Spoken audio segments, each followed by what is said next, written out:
Beginning anyway. All right, cool. So yeah, there's like 5 or 6, 7 requirements for a nation. I'd have to look them up to to go through them all, but essentially you sit down at your computer, you title your nation, and you're going to do things such as everybody's got to, who's who in your nation. Okay, when was it established? So let's start there. What date are you establishing it? Is it today? Is it back when you were born?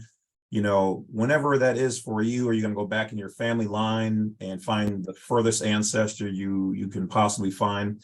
And you're going to title everything out. You're literally creating your own declaration on this form.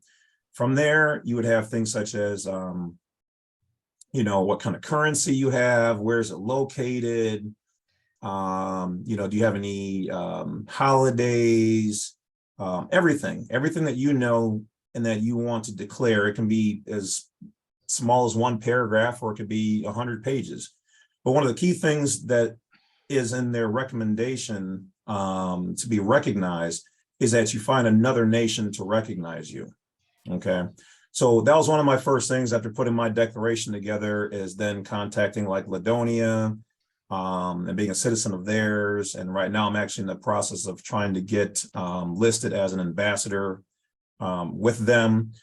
But I found another micronation, and I'm probably going to slaughter the name. It was like Moldovia. I think they were in, I can't remember. Anyway, so I found them, we ended up talking, and we agreed to recognize each other.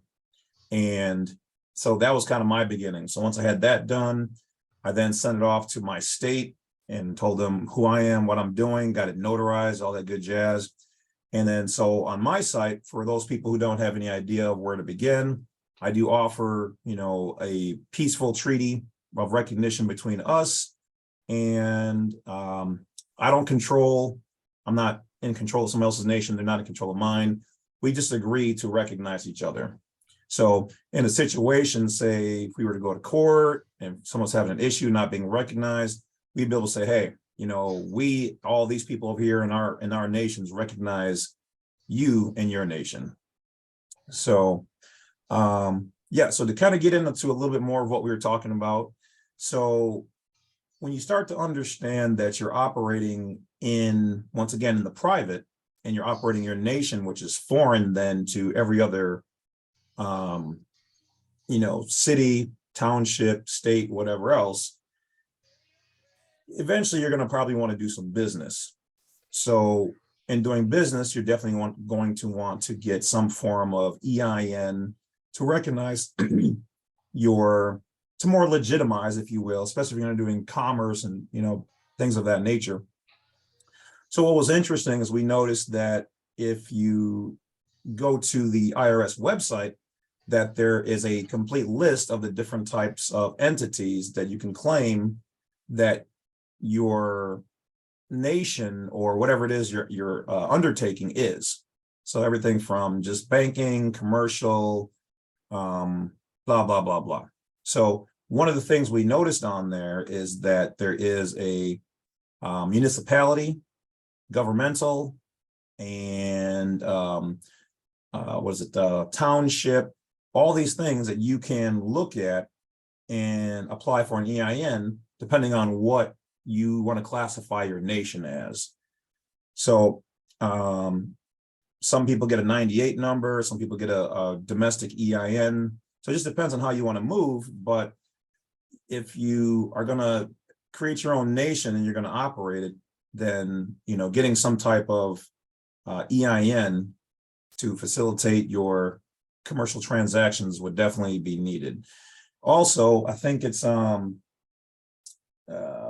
can't think of the form, but there's a number of different, from the SSA to the IRS, where you can have them recognize your micronation as being tax exempt or religious, faith-based, or whatever else. So these are all the things we're just working on right now. I have been informed that there are some people who are, we'll just say, looking into creating larger nations and actually getting recognized as official counties and cities.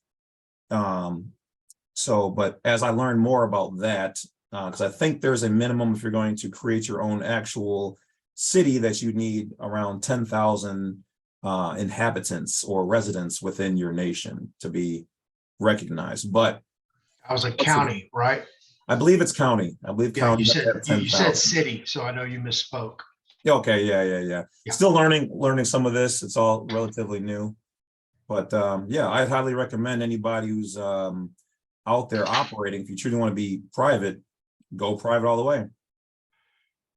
Which is a perfect segue into Eric, because a lot of people that are nationals, former nationals, and in all these different national groups, because there's many of them, David Straight, Anna von Reitz, Destry Paynes, I think there's like 3 or 4 other ones. We all have the same goals. Mm-hmm. And I was talking to a gentleman that just, I don't know how long ago he left the Utah State Assembly of Anna von Reitz's Federation. Okay. And, he's just another disgruntled former member who spent 8 years and a lot of his own money helped to stand it up. Mm-hmm. So, as you well know, because I'm sure you've never been affiliated with Anna or David, as far as being a member of their group, I stand up guilty as charged.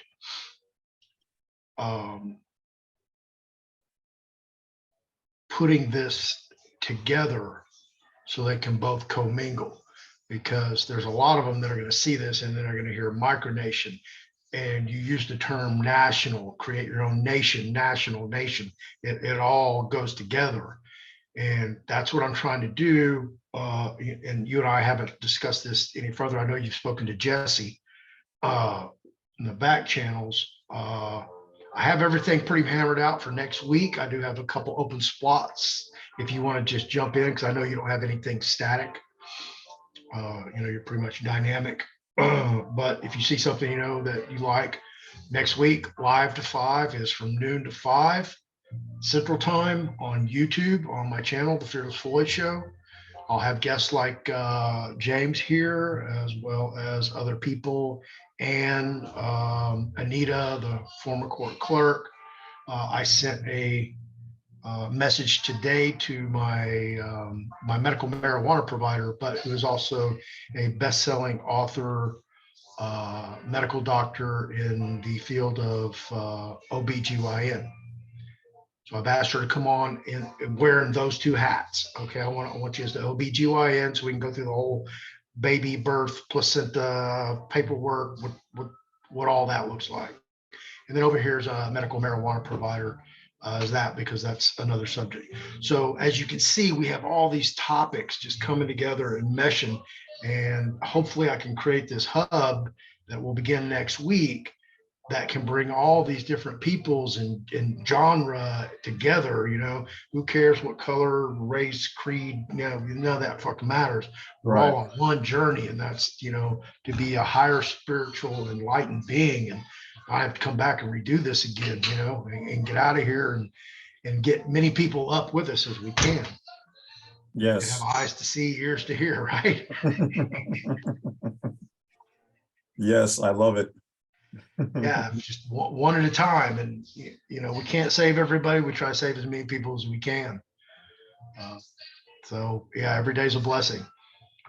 So, yeah, I think this is really going to gain some traction and bring people who weren't necessarily in our circle or in our group or even in our galaxy. Right. Bring them in through the whole Anna, David Straight, National, Eric, because Eric is, and I don't know, do you know anything about Eric? No. A long time ago, I started to look into all of the stuff that Anna von Reitz had, and so I just kind of probed to see what they had going on, and it looked pretty good. So I started getting some of their information, but never went through with their full process. Just for me personally, nothing against her or anybody else, my whole thought was, and even with, I've got so many people that come to me who are either mores or were thinking about it.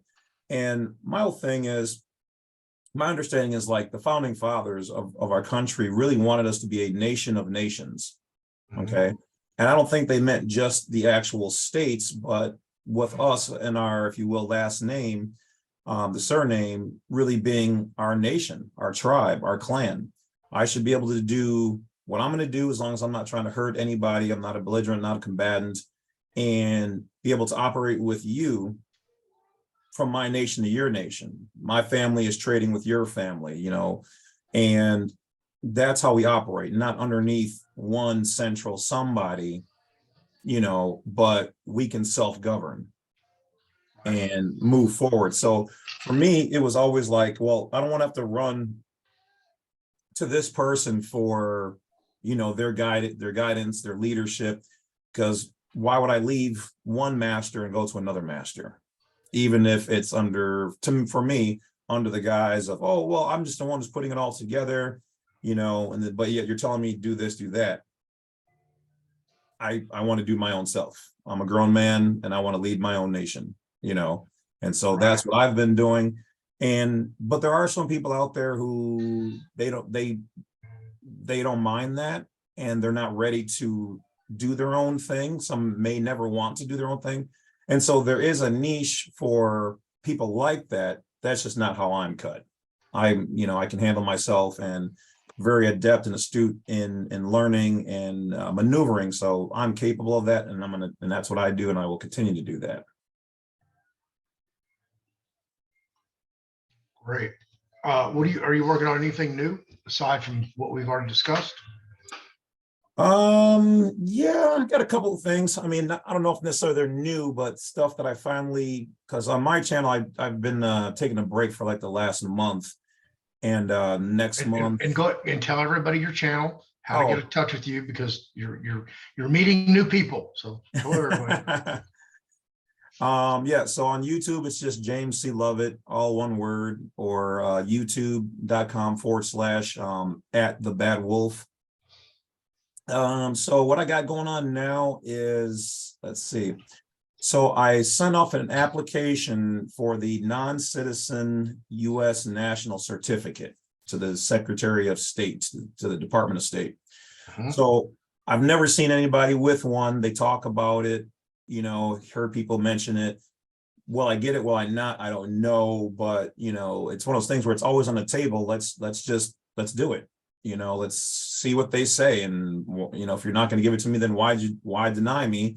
What are the qualifications? Because they're very short when you read the description on it. They're basically, without saying so many extra words, kind of go, well, yes, we do provide those for certain nationals. We don't feel that we should have to inform you of who and what you are. So we may or may not provide it to you. Right. Which makes me go, what? That okay, now I want to apply for it. Let's just see what happens when I ring the doorbell here. So that's one of the things I got going on, is sent that out. I just did gonna be doing a FOIA with the immigration department. A lot of my viewers have been doing that. And what essentially happens is they've been getting return letters that say, in doing a FOIA on your account, we are here to inform you that you are in fact not a 14th Amendment U.S. citizen. So that can be a powerful piece of you know, document that you can use in various positions to further support you being a national or a state citizen versus a 14th Amendment U.S. citizen. So I'll be doing that with the passport process, with the immigrations department. What else did I just fire off? Oh, working on the state taxes for the house. So the property taxes. Okay. Last year I filed for that. Most people don't know, but if you're a homeowner, you can actually contact your property tax assessor and either go to the website or down to the office and request a property tax exemption form. Okay. Whereas you can reduce dramatically your tax obligation or cancel it altogether. So I know that that's kind of huge for a lot of people out there. So I did that last year. Now, the people I know in California who've been following my channel, we figured out that you can show them your passport. The property tax assessor there was taking the passport and then removing you from the property tax rolls. Taking the card and going back in the back and scanning it, coming back out and saying, thank you, appreciate it, have a nice day. Yep, your card or your books. Now, I don't know if all I've heard that. I don't know if all of them have done the card and book as a state citizen national. Right. So we don't know if that's a factor, but I know most of the ones who've come through me, that's what they did, is they redid their passports as a state citizen and then went down there. Now, it might still work with a regular, just done generically, where you're still partially a citizen, but this is new territory. But for the other people who just want to do it straight, because I know here in the Midwest, they're like, yeah, we don't care about that. We need the paperwork filled out. They're like, we don't want to even see your. So instead of going the long route, which depending on how they get back to me, and on the second attempt, we'll see if I need to take them to court. But for now, it's getting the property tax exemption form. And then on there, you'll see things like, is this a church? Is this a recreational center? Is this a unincorporated association? Which I'd never heard that until a while back. So looking it up, unincorporated means non-state, non-federal. Yeah. So an unincorporated association and not-for-profit is what we all are. The reason why we're paying taxes is because, unfortunately, we were led to register our house as public corporate taxable entities. And so that is why we have to pay those taxes. So the form you can put on there, unincorporated association, is your house held in a private trust, et cetera, for reasons to then be able to utilize the exemption. So after getting everything house transferred into a trust and then getting everything recognized as not for profit, private entity, I've just recently sent that off. So between January and March, you can submit it. And I don't know how they do it in your state or the other states, but here you've got that window to submit it, and then they won't get back to you until June or July. So literally half the year is gone and you don't know if you've been accepted, if they've approved it. And then if you got denied, like they did to me last year, well, it wasn't until end of July, almost August, where I got the denial letter. So that's a wrap. Wow. So yeah, so that's that little process there. So I just got that all together. I think I've done that letter to the Department of State. I'm actually looking for it. Okay. Because I've got so much stuff. Oh, it's stupid. It's really stupid. I don't even have time to open it up and actually look and see what it is. And I know I got some just dynamite stuff in here, but I just don't have time. Yeah, that's where I've been. So I've got, I don't even know, couple thousand files and information. And even the last 2 years, believe it or not, like I've been just so busy with consultations, and I've just started, like I said, usually January, February, almost March, I take off to just get back to reading. I do the orders, I do consultations, but I kind of chill out on making videos, to just read some of these books that I haven't gotten to yet. And like I said, so between the books and then all the ones in the files in the computer, I just haven't had time to get there yet. So kind of take a little mini break to get back into the, because even for us, we have to, it's people don't understand, like we're always being hit up for the same info, which is good, keep it fresh with us, but then we don't get to learn something new. Yeah, that's the problem. We get stagnated because we're just so bogged down and trying to help you guys and keep, our whole thing afloat, because this is complicated, which is a good segue if you don't have any more on that.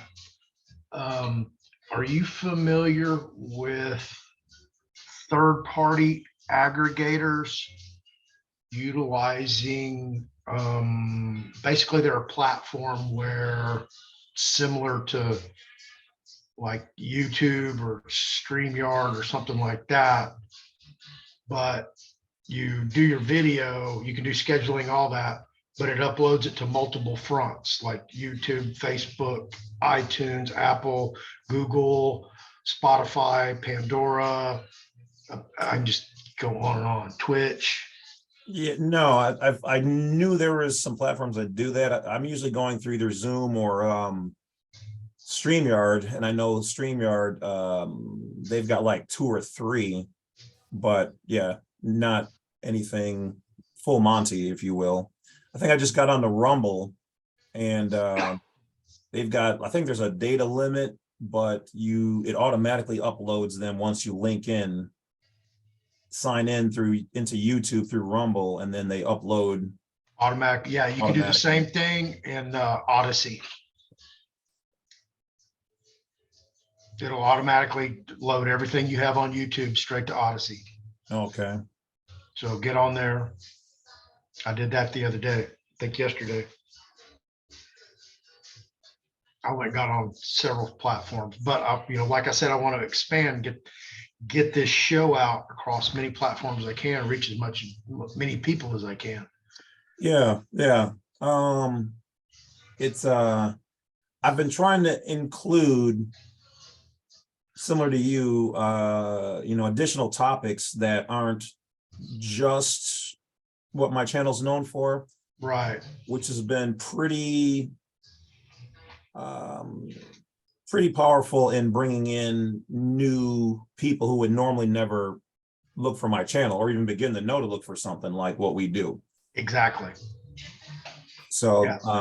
I was talking about a lot of supplements, health supplements, things of that nature. And that brought in a lot of people who were like, yeah, I stumbled across it, just because some of the various supplements aren't widely known for what, benefits, that they can provide. And a lot of them were like, oh, I didn't even know anything about this other stuff. I'm, glad I found your channel through those things. Right. So I try not to flood my channel with too much because, as YouTube moves, they will gear you towards just that. But if you start to spread it out, then they kind of almost pull it back because, oh, you don't specialize in that, So Right. that's one of the things I've noticed with some of my other colleagues with YouTube is that if their channel is too broad, it doesn't get the push because they don't know where to put you. But when you specialize in just, like almost all the same stuff, then it'll be pushed further. Okay. Well, that's kind of where I want to go. Those are subscription platforms. So you have to pay like a monthly fee. Some of them regulate how much you can upload per day, month, week, whatever. Some of them are unlimited. So I'm still in the process of researching each individual one to see who has the most bang for the buck, basically. Okay. Yeah, I noticed on Rumble, I think I hit my limit already with how many you can upload without having to have a monthly fee, but it wasn't that bad. I think it was like maybe $5, $10, 15. Really? I don't pay anything for Rumble. Here, let me double check. I'm pretty sure that's the one. Let me make sure I'm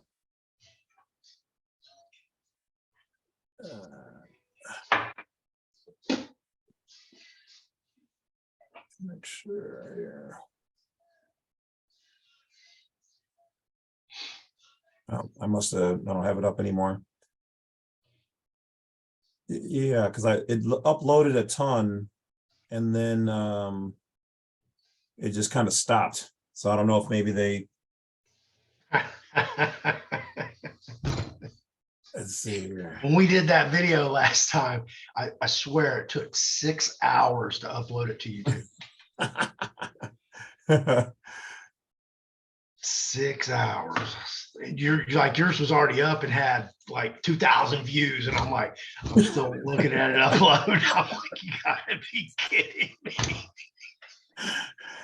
I can't get fiber where I'm at because I'm too close to the airport. And so they won't run it here because there's not a lot of money in this little niche that I live in. Right. And then to get the permission from whoever, whatever. So I literally have to have 2 different services to have even moderate upload speed. So I've got 2 services that I'm paying for to, you know, to get it up. So Right. Yeah. but yeah, it still strange. took a while. Yeah, I couldn't believe how long it took. And I was in a resort convention center. They might have throttled it back after a while, you know, might have hit a limit somewhere in there. Well, I started in the conference center, and then I went to a private condo, and it was still acting slow. So then I had to go back to the conference center later and let it finish. Yeah, The last 2 hours. Yeah, it was horrible. Yeah, they probably throttled the bandwidth back. They were like, yeah, we see what you're doing here, and we're gonna just slow you up a little. Yeah, and she's going to be on next week. She's still having issues with her electronics, upgrading them. So until she upgrades them, I really don't want to burden her with anymore. She's doing everything on her phone or in a library. So you know how that is. Yeah, well, I've been there, man. That is rough. I remember the days where I used to go down to the either the library or the university, because you can just walk in there and, you know, show ID and they'll let you use their computers and all that stuff. So right. Those zip through, but yeah, it just sucks because it's none of them were close. You know, you forget something, or you know, forgot to bring something, or you forgot to do something, like, oh God, I gotta go all the way back down there to do that. Right. Yeah, it sucks. I did get a letter today from Tara Doss's office, who is the Texas Department of State Health Services. Okay. She's actually the state registrar, the one who signs the birth certificate, or certificate of live birth, rather. Oh, okay. Yeah. So I went over my 10 certificate of live birth purchases per lifetime. And 9 of them were stolen from me by an ex-girlfriend. And of course I did the police report. So when I notified the Bureau of Vital Statistics, and this is good because somebody else may have this experience, so here you go. I was told that I would have to notify the Bureau and go before a panel hearing to explain what happened to these certificates of birth because of fraud. And I was like, okay, cool, I don't have a problem with that. So I did my due diligence, you know, did the whole private administrative process trying to get my property back. It didn't work. Filed the police report. So I have the unrebutted affidavits, police report. And so when Jesse and I went to Austin about 2 months ago, I went in there, tried to purchase more certificates of live birth to get this process initiated. Yeah. So they told me, oh, well, you're gonna have to wait to get a letter back for denial. And then, you know, so now we're playing the paper game, going back and forth. So what I did send them was, you know, archival bound with, you know, it's my letter, all my unrebutted affidavits, police report, you know, a copy of that. I actually had majority of the certificates of live birth scanned. So I have digital copies to say, okay, here's the ones that were actually stolen, bound all this together, you know, with the grommet and the ribbon and the gold foil seal. So it's signed, sealed, delivered. And they sent this back, and there's actually a form that you must use when you explain why what happened to your old certificates and why you need these new certificates. So I didn't fill out the form because I went and looked for the form. It didn't have a form number on it, so I couldn't find it on any of their websites, anything. So I'm thinking, you know, how we are about filling out government forms, right? So I tried, didn't work. They made me get it notarized and fill everything out in their little box. So I did all that. They actually sent me a nice little Post-it note on there telling me everything I need to do. And as you can see, all the boxes are checked. You must comply, Mr. Tarvin. Yep. Yep. So wide. I'm waiting to get my Post-it note back because we the passport process, you know, we talked about. So I did that this week as well. So that is Now, I don't know how far you want to go with this one, but your former student, the process that he did, are you going to do that before you resubmit for your passport? Or are you just going to fly with what you got? I'm doing both. Okay. Yes. But you haven't lawfully done the same thing your student did, though. No. Okay. Not yet. I was just waiting to see if he mentions anything back, which still yet I have not heard a peep. Okay. So wink, wink, nod, nod, guys. Yes. That's all we can say. Wink, wink, nod, nod. But yeah, so the passport process. I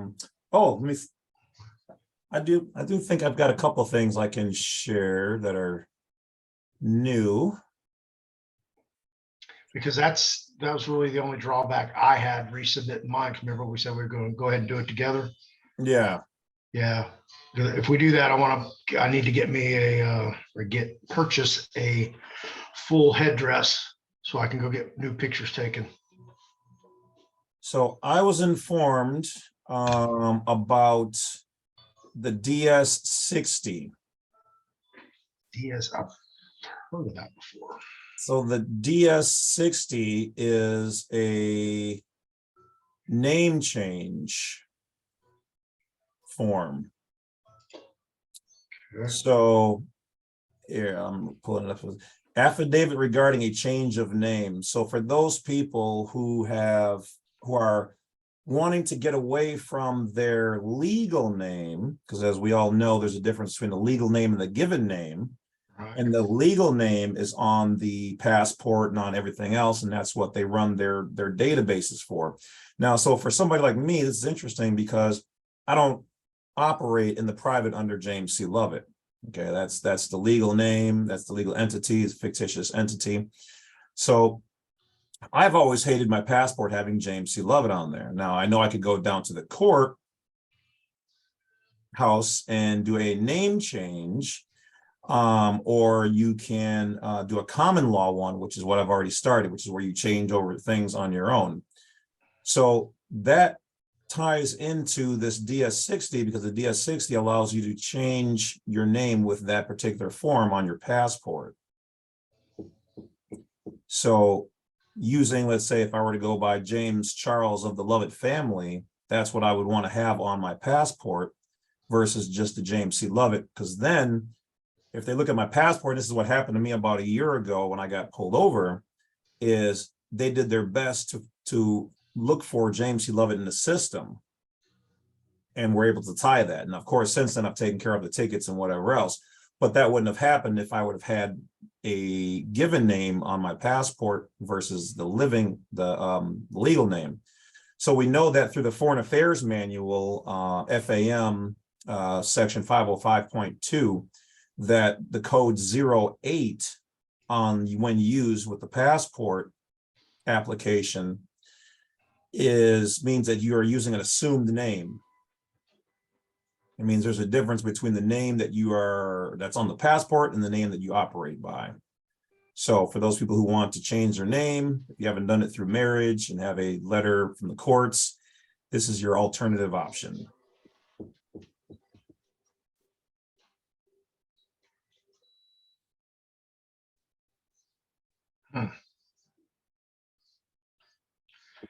They have an affiant, and that's the person filling out the form, the DS-60.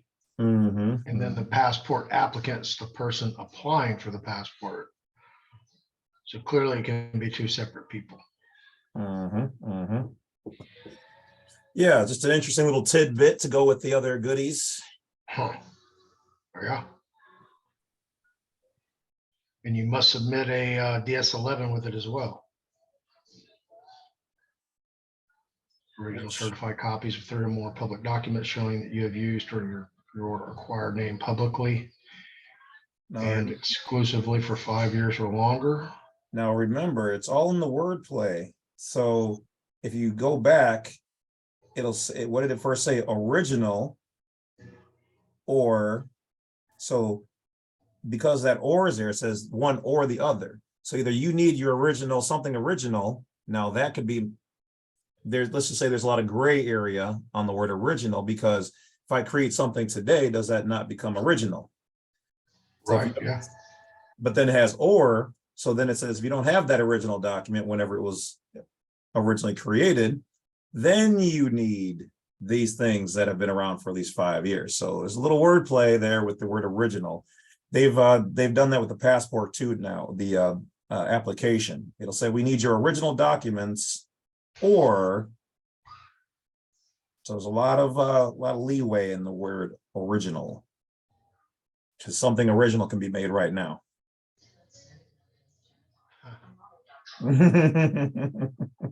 That's a pretty interesting document right there. Yes, yes. Huh. And you did take a look at the codes, right, in the Foreign Affairs Manual? I did. Yeah. Lots of goodies in there too. Yeah, that thing's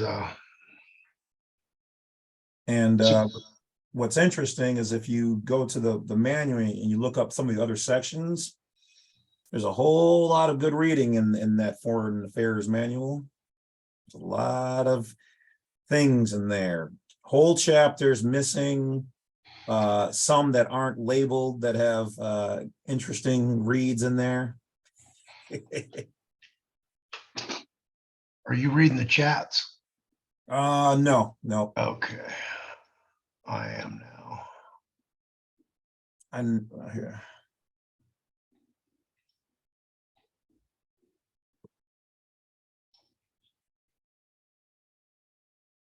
I usually only have one thing open at a time, so I don't mess something up. Right. Yeah, let me get over here. I'm trying to do everything on this other laptop so I can work on this one.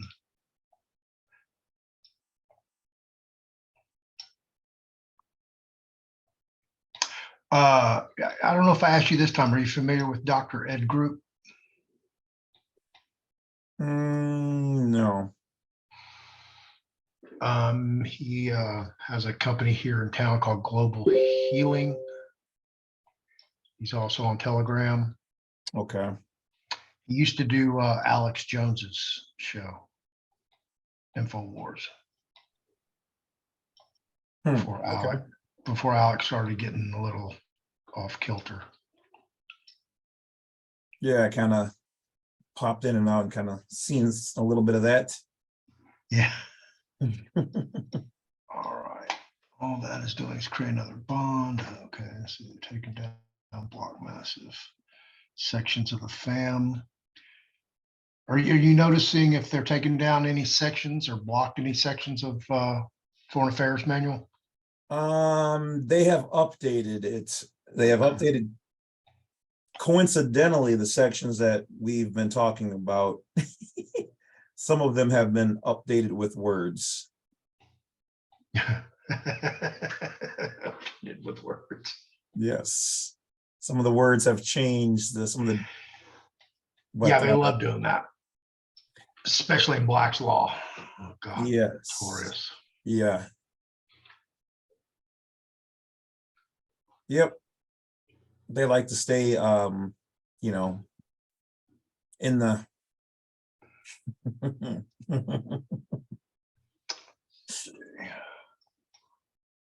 Hey, Floyd mailbox number. Is it the 4-digit code after the zip code on my home address? What do you mean by mailbox number? I think they're talking about when you, I can't think of the name of the file, but when you you're trying to get the route number, I think. Oh, the rural route number? Yeah. They have to go, at least that's what they're talking about, I believe, is Yeah, I think so. you have to go to the USPS and then type in your address and then hit details to see that number. Yeah, I did a video on it. Yeah, I think they're talking about the, what is it, form 4332 or something. I think so, yeah. Have you done, yeah, rural route delivery? Have you gotten the rural route to work for you? I haven't, other than updating that form, I have not used it for anything. Okay. They really seem to not want to use that. Yeah. From everybody I've talked to, they're like, yeah, it's a legitimate number and all that, but yeah, we don't want to use that because it's not their jurisdiction. Use our stuff. Yeah, Use everything I send comes back RTS, return to sender. Although I have gotten them to use my secondary mailbox for my nation, so that's kind of cool. Yeah, that is kind of cool. Kind of. So I don't know anybody who's had the rural route to be effective.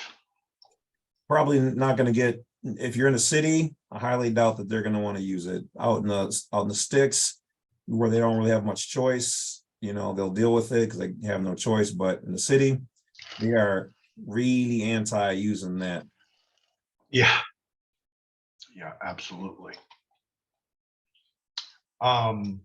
I spoke to Ann yesterday.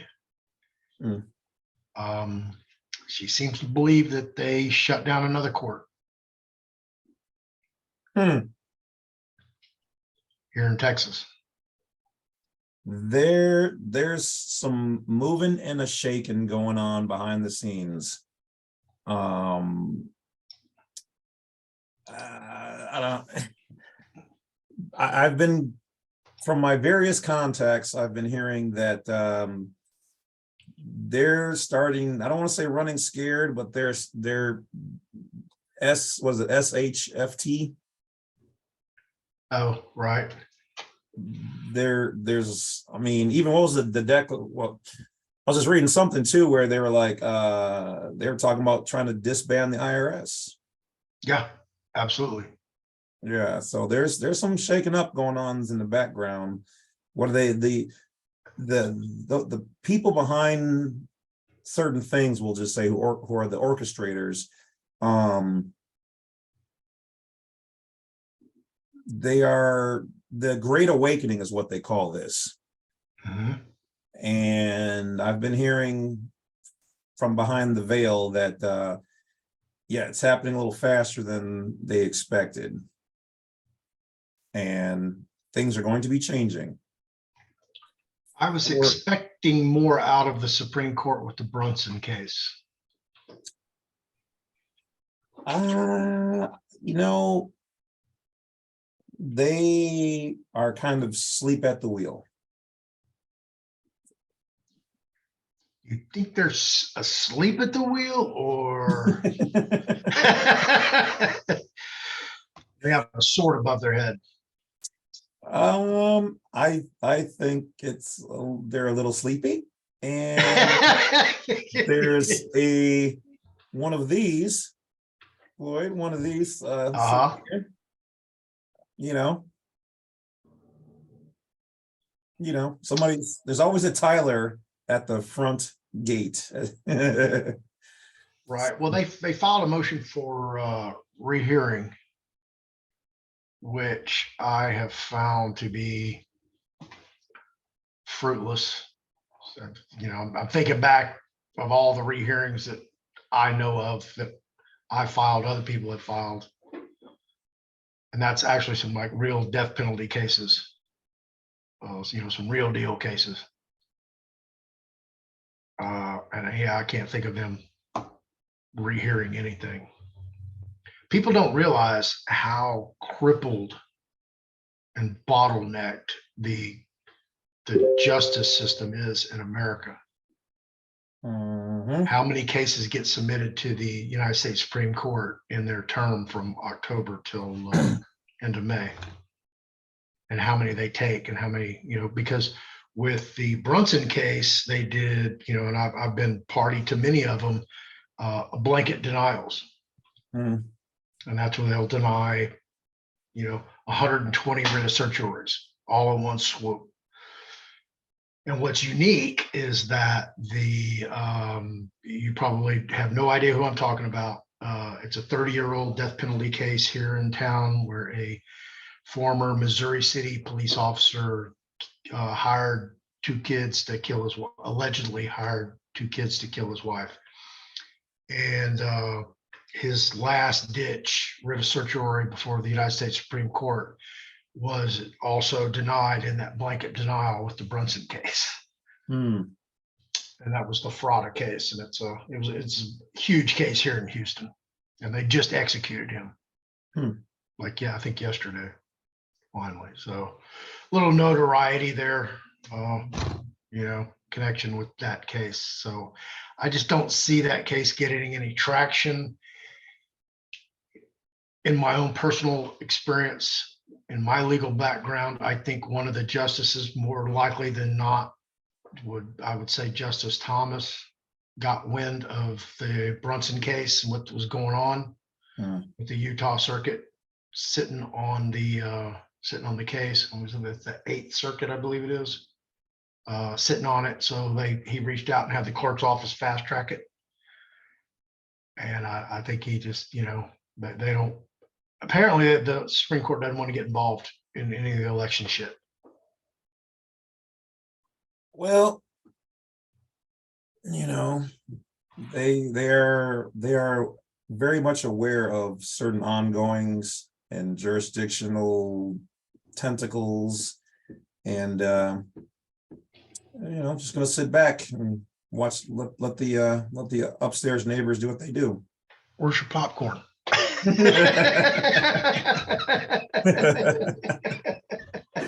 said you're gonna go pop some. Yeah.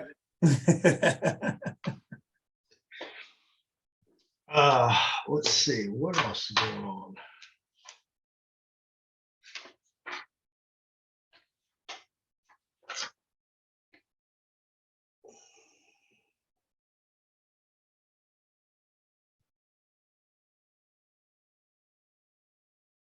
Have you talked to Anita anymore? She reached out and said she wanted my email, so I gave her my email. I had reached out, didn't hear anything back. We've kind of been playing phone tag, so when she text messaged me, I gave her my email, but I haven't heard back from her as of yet. Yeah, I remember she's like tied up having to drive to the library and work around those hours. Yeah. Till she can get set up. Like, I really almost want to just send her one of my other laptops that I don't use, like. Yeah, I mean, she's trying to go, she wants to go, I was like, go to Best Buy. She's like, well, they got Macintoshes in there. I go, so what's that mean?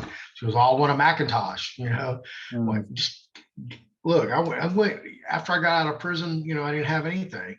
My first laptop is actually what we're zooming on right now is a Toshiba I bought for like $220, I think.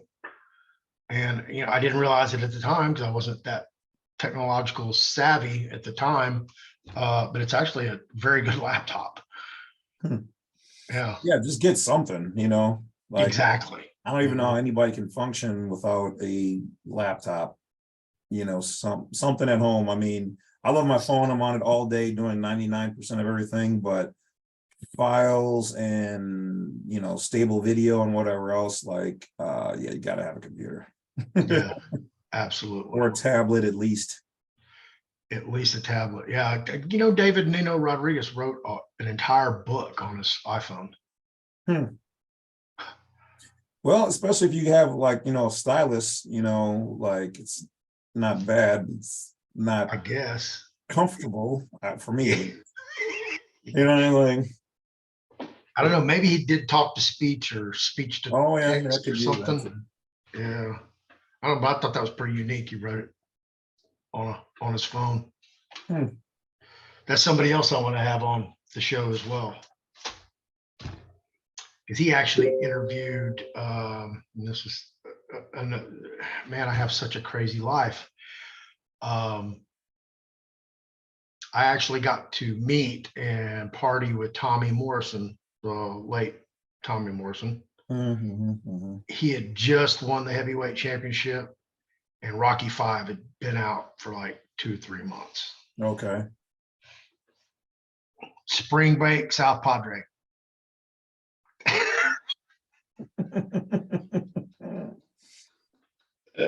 Wow, Need I say boys. more? Yep, I'm already knowing. I'm already knowing. Yeah, it was insane. Thank God I was with my girlfriend.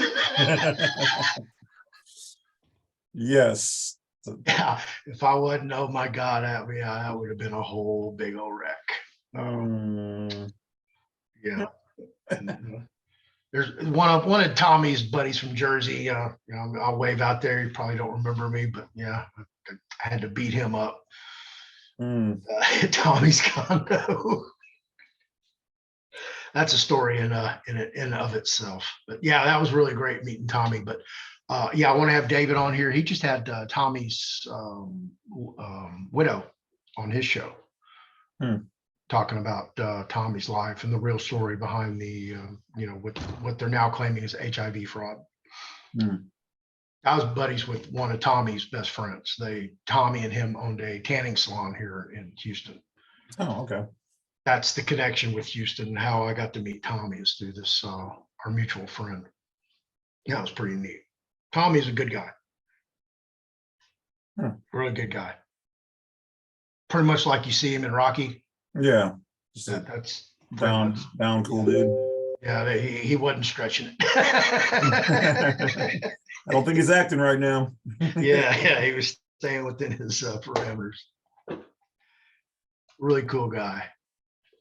Well, I don't know where Eric is. He told me an hour and a half.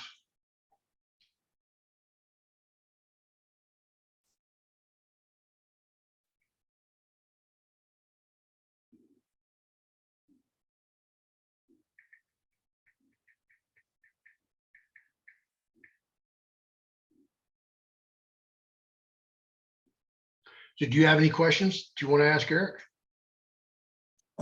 Just kind of want to sit back and kind of, see what he's got to say, like I just, it's nice to be able to have somebody who's has an insight into, the various groups and the goods, the bads, the uglies, and the whatevers, just to kind of see what he talks to FBI agents and, sheriffs, police chiefs all over the country.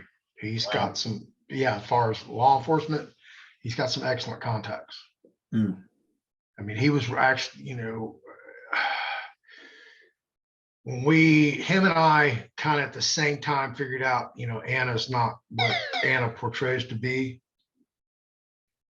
He's close. We decided we needed to have a private off the books meeting, and we went and did this in another city in our little town here in Texas. About 20 of us. And that's when we found out, talking back and forth that, Anna's, nothing but a con, and which direction we should move. So we've kept that group together, the majority of it. Some of them had kind of splintered off and done their own little thing and are just stagnant, not doing anything. Still have a bad taste in their mouth about the whole, Anna experience, which is. See, that's kind of what I was getting. Like, before I do something, I try to vet the person, the information. If I'm going to follow this person and learn from them, I kind of want to see where they're at. Because it was kind of almost like cloak and dagger. Like, you couldn't really get to her. She wouldn't really directly answer you. You had, people, this and that. And I'm reading some things and then I'm re-verifying the information. I'm like, okay, this doesn't really add up, and we do this and this. So just because I've been down the path of having been scammed before, and it wasn't so much that like I was just blindsided, like, oh my God, I got scammed. But it was like, okay, this doesn't look right, but I'm gonna do it knowing that this could possibly not be what it is. And then going, oh, yep, sure enough, this is not it. So I learned, kind of just perused, the operation that she had going on there, and just didn't get an overall sense that this was, I don't want to say on the up and up, but there was just some real soft spots, we'll say, in what she had going on, and the control issues, and just things that I kept hearing from people. And then so I was like, yeah, no, anything that's going to be good should be time tested and proven, straightforward. Here it is, and it just, I didn't get the right feeling. So it's just interesting how years later, some of that stuff is coming out, because you can't hide those things, like the stuff we do and how we present it. These are the facts, and they can be tested. And, we're not here on ego trips and whatever else. So yeah, like I said, I can't wait to hear what he's got to say, because it only validates the feeling that I had years back. And so I never try to talk bad about anybody or their channel. I'll just say, we have a difference of opinion, or there's more than one way to do the same job, and that's just not a way I would do it, Right. I've seen a lot of these people on YouTube have their little channel wars and their fights, and I guess that's good for ratings and air your beef out in front of people, but that's just not how I do it. I've heard people say bad things about me because, he doesn't give away all the secrets and this and that, and it's like, well, not everything should be discussed on a public platform, first of all, but you're never, no matter how nice of a person you are, no matter how much you give to people, no matter what you do, nobody's ever going to please everybody. So, but all you should do is be the best version of you, and keep it real. That's how I look at it.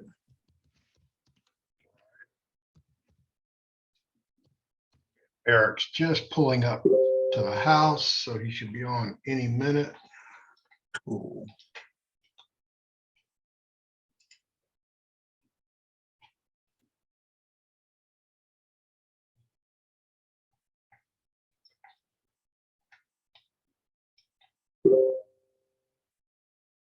Send a couple of people your way, Mr. Floyd. Thank you, sir.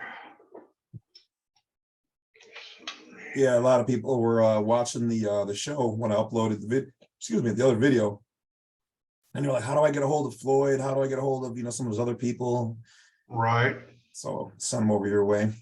Have you talked to Kevin? If he reached out, I didn't know specifically it was him. Like a couple people email me, but it wasn't like we directly talked. So I'm gonna say no. Okay. Yeah. I haven't either. I've had people reach out that want to talk to him, but I just, I'm still trying to get through my callback list. And I'm sure you're the same way. You want to try to give everybody that personal touch. Yeah, I've been trying to update my process here. I got the calendar thing set up now, and the Zoom set up through that, which is really nice, because then I can just put a date in, a time right away, and then hit a Zoom and it generates all that. So getting better, but once again, I never thought I was going to be doing this.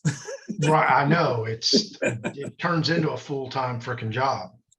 Yeah, I wasn't planning on solely being, this is how I generate, power to keep the lights on and, whatever else. It was like, yeah, I like doing this stuff, but I could use a secretary. That's what I'm trying to say.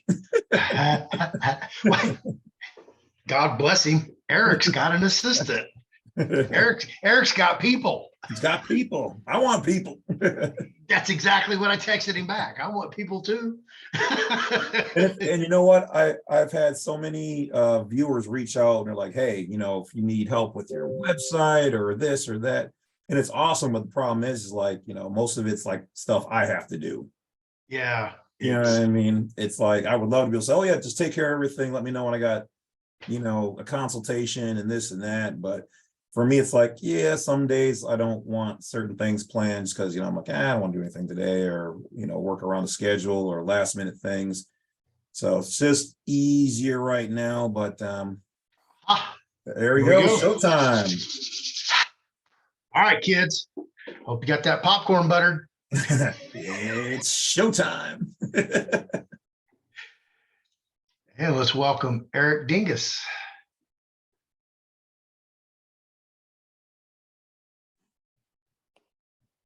Hello, Hey, Eric. how you doing, brother? I'm doing great. I want to introduce you to the illustrious, world famous James C. Lovett, aka the Big Bad Wolf. Big Bad Wolf. Hey, James, how you doing, brother? How's it going, Eric? Appreciate you. Doing great. Appreciate you too. So, what are you guys up to this evening? We've just been kicking it. James is the passport guru who's surpassed the Colonel at Copper Moonshine Stills. Oh, nice. Okay. Yeah, All right. yeah, I have to give accolades where they're due, and I didn't deliberately do this, but it just happened. And when things happen, they happen for a reason. We know that. James has a established micronation, and we've kind of discussed that at the beginning of this video when we started at 8:15. He's also talked about, which he shared, establishing a county, which takes roughly 10,000 people to do. Uh-huh. So this is something that maybe can commingle and be structured together with what you're doing, what he's trying to do. Maybe, you know, this is a thing. Sure. Absolutely. Well, the conversations are to be had for sure, right? I mean, that's the whole point of what we're doing here in this day and age, is to have these conversations about how we progress forward as a society, as a collective. So, okay, well, let's start off with this, because nobody really knows who Eric Dingis is, how you became Anna's former handpicked peacekeeping task force officer, and how you got to where you are today, moving and shaking with some real players in the nationalist movement across the country that are not affiliated with David Lester Straight or Anna von Reitz. Yeah. Well, that's right. So, so I've been a man attempting to live on the land for all of my adult life, pretty much. And, you know, I've been around the block a time or two. I've taken care of my own issues and just kind of lived in the background in the shadows. And then in 2007, I wasn't able to really live in the shadows anymore. I could see some changes taking place in our country that made me realize that it was time for Americans to start taking a stand for what their faith is about, you know, where they put their faith. And I've always put my faith in a higher power. You know, during that time, I came back to God, came back to Christ, and I started taking a stand. And so that's part of what started me down this path, and it's been an uphill battle.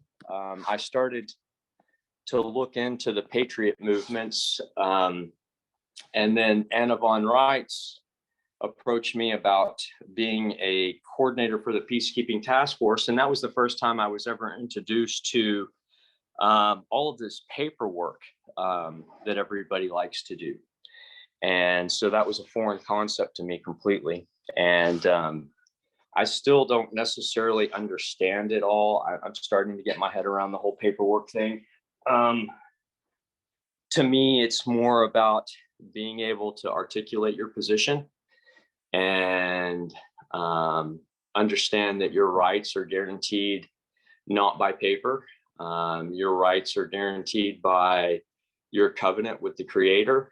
And there's only one guarantee of peace in this world and only one guarantee of liberty, and that's one's willingness to sacrifice for it. So I'm starting to try and understand a little bit more about the paperwork and the processes that everybody wants to go through.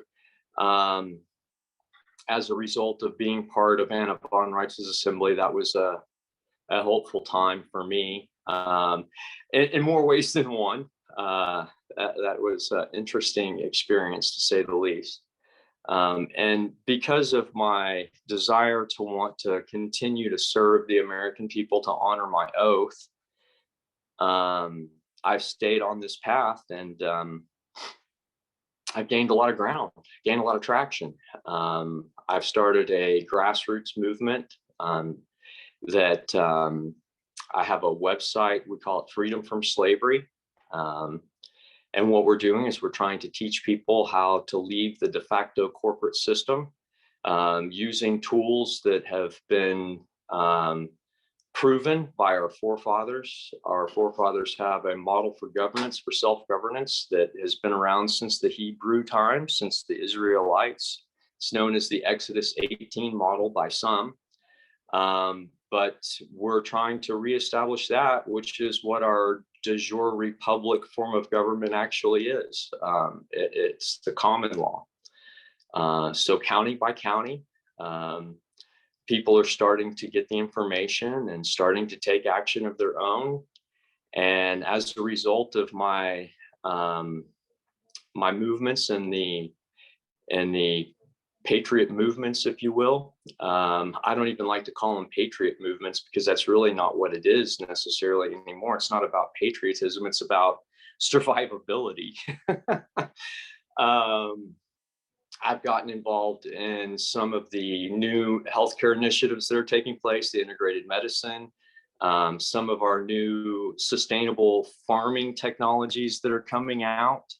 I see the microeconomy starting with bullion barter systems, and I see new forms of abilities to contract with one another in business. The whole gamut. I'm being exposed to it all now, and I see it happening in the communities that I go into. Most of the time, what I'm talking about is not a foreign concept for most, because they're already doing it. So it's really taken off. So that's kind of the idea, Floyd, of Eric and what Eric does.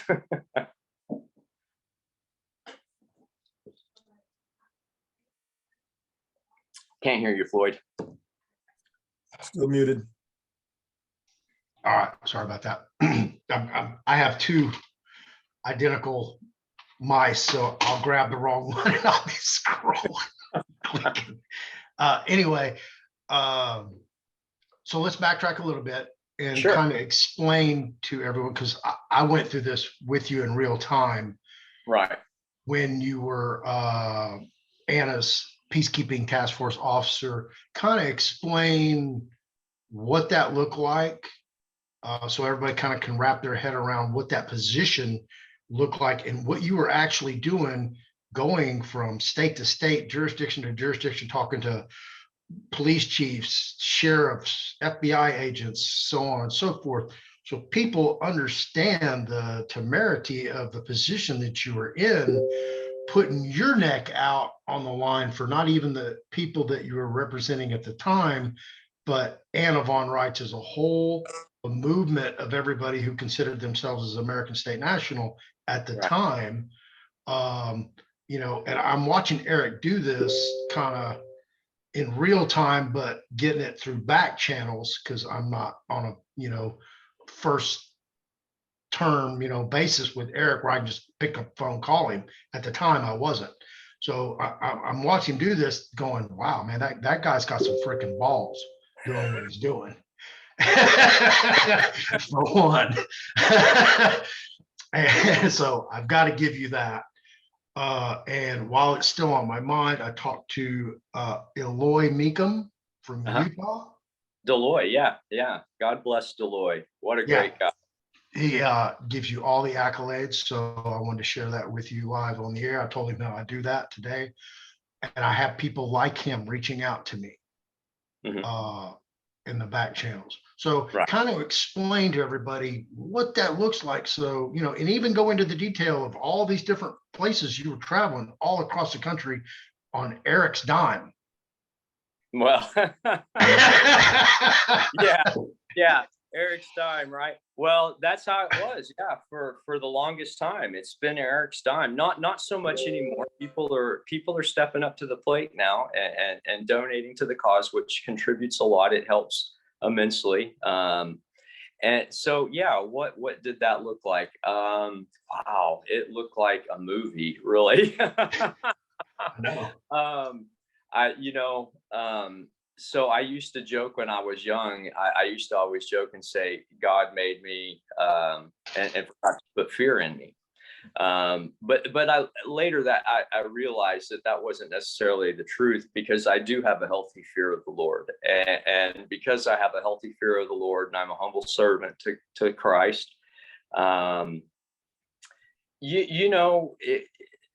fear becomes a thing in the past, because we know that our salvation, our path here in this world at this time is not the end.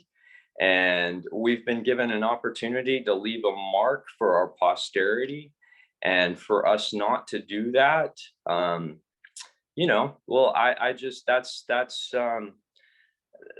that's not what we were meant for.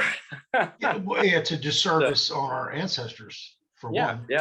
And our own legacy. Yeah, absolutely. That's right.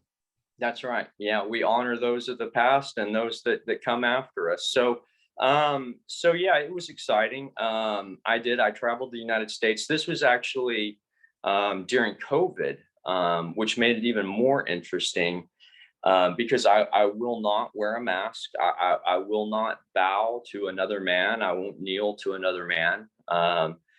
I gave up fear of men a long time ago, because one thing we all share in common is that we're soft and squishy and cut real easy. So when you realize that, you stop being afraid of people. So yeah, I never wore a mask, and I went into some really crazy places. Actually, I actually went into the chop zone in Seattle when all that was going on. I was in the heat of the moment. And I can attest that was a psyop. Those kids were a bunch of hippies. I didn't see AK-47s and terrorists. I know they were there, but I'll tell you, my impression was that those terrorists were actually domestic in nature. They were paid mercenaries that were there to be adjutants to the crowd. They were there as agitators and agent provocateurs. Allegedly. Allegedly, yeah. This is my opinion, okay, and my opinion is like most opinion. In fact, all opinions, But I did speak with the militia. There was a militia that was preparing to go in there and try and shut it down, because of my background and my activity and organizing at the grassroots level, and my involvement in my militia and my state, not my militia, but my state's militia. Which is they listened to me. Praise the Lord. They actually gave me an opportunity to go in and do real reconnaissance, doing a real investigation to find out what was going on. And because of that, they stood down. This was, of course, in Seattle. So while I was up there, I got to talk to a lot of the law enforcement. And I realized that it's a mixed bag out there. There's a lot of people involved in law enforcement that have really honorable, good intentions that have their back against the wall, and they don't know what to do. In fact, I don't think a lot of people know what to do, and I think the ones that do are doing it now by restructuring their lifestyles to be more accommodating to the world around them and to be more sustainable economically and, as far as survivability and all aspects. But so yeah, I toured almost every single Western state west of the Mississippi. I met the people of those assemblies and of on Reitz assemblies. I worked on cases. The job that I did was not very well defined by Anna. She didn't give a lot of direction. She just is real good at telling you when you do something wrong. I can be okay with that, but I'm a go-getter. And so when I get on something, I'm going to go and I'm going to do it how I think it needs to be done until I see failure or a better direction. It's just my nature. So I started helping the assemblies to be able to have infrastructure and communications. And I was responsible for helping them to find the training that they needed and the supplies and materials they needed to have, militia, and to be able to elect their law enforcement officials. I was responsible for doing outreach to law enforcement and let them know that we were coming, that we had our own credential cards and we had our own vehicle identification plates for them to be able to know that we're in a different jurisdiction, that we're going to be in the common law jurisdiction versus their de facto corporate statutory nonsense. And, I sat down with the FBI. We had lunch in Cheyenne, Wyoming, and, we had a great conversation. It was very pointed, very open. And the consensus was at the table that as long as all people remain lawful, we should never have a problem with one another. And so at that point forward, that gave me a green light because one thing I know is I know their statutory system well enough to navigate it quite confidently. And the other thing I know is the common law. And so if all is it required is a bridge, well, then let's get to work on building that bridge. And so that's what I started in the PKTF, the Peacekeeping Task Force. And that's the work that I've continued on. I've just broadened my scope from being enforcement to being the entire gamut, right? Let's just get it all done. So the things that I did in the Peacekeeping Task Force, I developed an entire infrastructure of security for our borders and our ports using, digital equipment and modern security technologies that are available to us to reduce our costs. We developed a system of communications that could be piggybacked on the current fiber optic network system. Of course, we did the outreach with law enforcement. We did the beginnings of, well, I don't want to go into too much detail on the call, but anyway, it was amazing. It was amazing work. And there were a lot of people involved, a lot of really wonderful people. And I've just carried that work with me out into the rest of the world now. And I'm trying to help the counties to be able to perform in a way that they can implement these systems for themselves. You're going to have to forgive me for just a minute here, Floyd. Let me see our problem.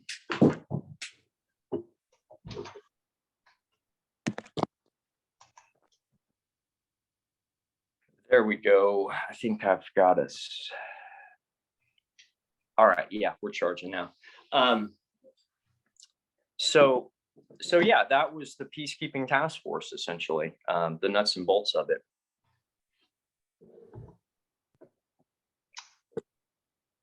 Okay. So I believe it was in Arizona where you're doing the initial investigation with the child custody case. Oh, that was in Utah. Utah. Oh, here we go. Circle back around to Utah. Yeah. In fact, Deloy played a part in that. Deloy gave me, he actually, it's a long story, but at a point, a child had been abducted and by a state national, by somebody that was on that path.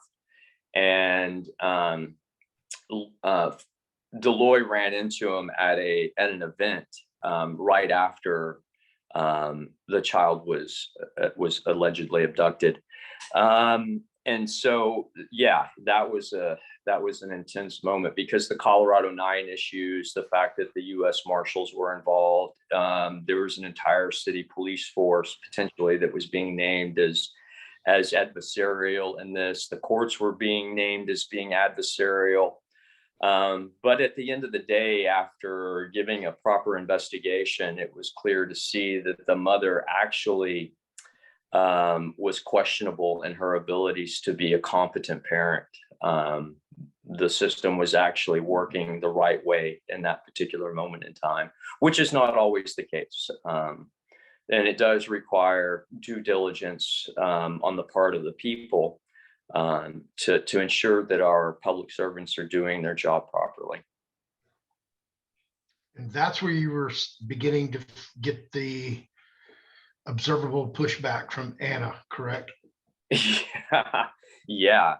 Oh yeah. Because I was the coordinator of Utah invited me to come and help them because they were up against the wall and they weren't getting the support they needed from Anna, which is often the case. Again, she's real good at pointing out when you're wrong, but not giving you the support and the guidance that you need in the beginning.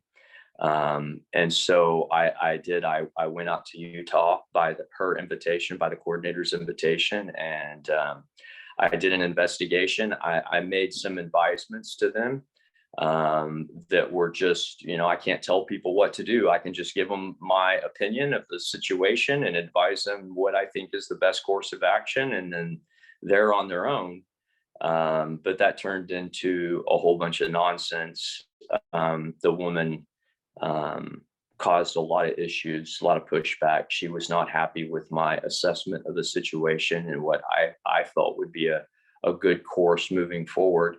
And Anna agreed.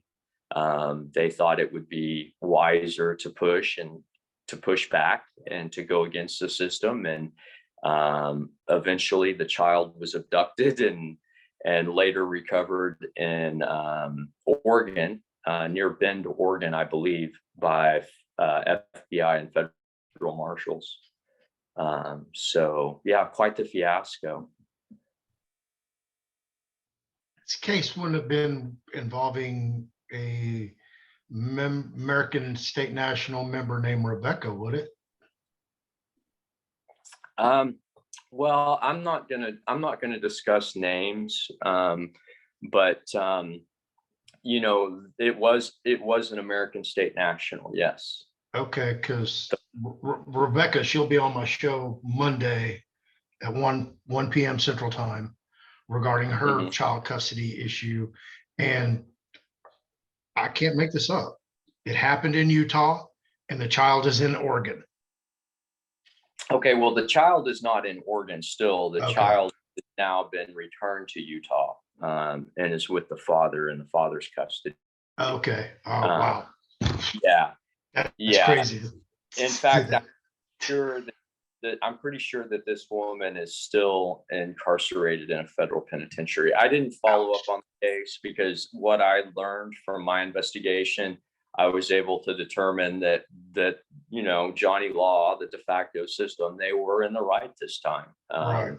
So I never thought to go back and investigate, but I've heard through the grapevine that she did get incarcerated for an amount of time. So, and she needed, I think personally, my opinion, I'm not a psychiatric professional or anything like that. I think she needed some help. At least some good counseling would have done her some good. In fact, all parties involved could probably use some counseling. Right. Yeah. Including you, right? You need some therapy. Yeah. Exactly. Right. Because all that coincided right. I guess it's tail end when you started investigating Anna because of the pushback. And I believe shortly thereafter is when we did our little private off the books meeting. Right, right. At the church house. That started, that actually started 2 investigations for myself, into Anna and then into David Straight as well. Because during that time, I had been told by a lot of people that David Straight was the go-to guy for child custody issues. And he's had a lot of experience in this and real knowledgeable in the common law. And so, but when we reached out to him, he was absolutely no help. And there were some other things that I came across that caused that. So yeah, I actually have looked into quite a few of the people that lead these patriot movements, these assembly movements and things, because I'm not going to say that they're nefarious. I'm not going to say they're not nefarious, but there's sure some things that's just, they don't mesh with being an American. You know, they don't mesh with self-governance. They different things for different groups, right? So I've looked into quite a few of them, and some of them I found nefarious intent that's on the surface, and others it just is really suspicious. So. Okay, so this is a great segue leading up to currently what you're doing now, because I know you were just in Tennessee, and I was actually on the phone talking to somebody there who was very familiar with what you were doing currently in Tennessee. Yeah, I'm talking to these people, and Eric's there. Man, this guy gets everywhere. I'm trying. I'm doing my best, brother. All the time, I'm doing my best, right? Because that's what we got to do. We got to get out here and we've got to inspire these people to stand up for themselves. I mean, for goodness sake, if we don't start standing up for ourselves, we are lost. Our nation will never, ever, ever recover if we don't do something now, period. Yeah. Okay, so you're definitely not on the what I'll call the red wave, all the red pill gurus on all the different platforms. I'm going to say you're just a little bit behind, not behind them, but on level with them, but you're just not, y'all aren't in the same place. You get different knowledge.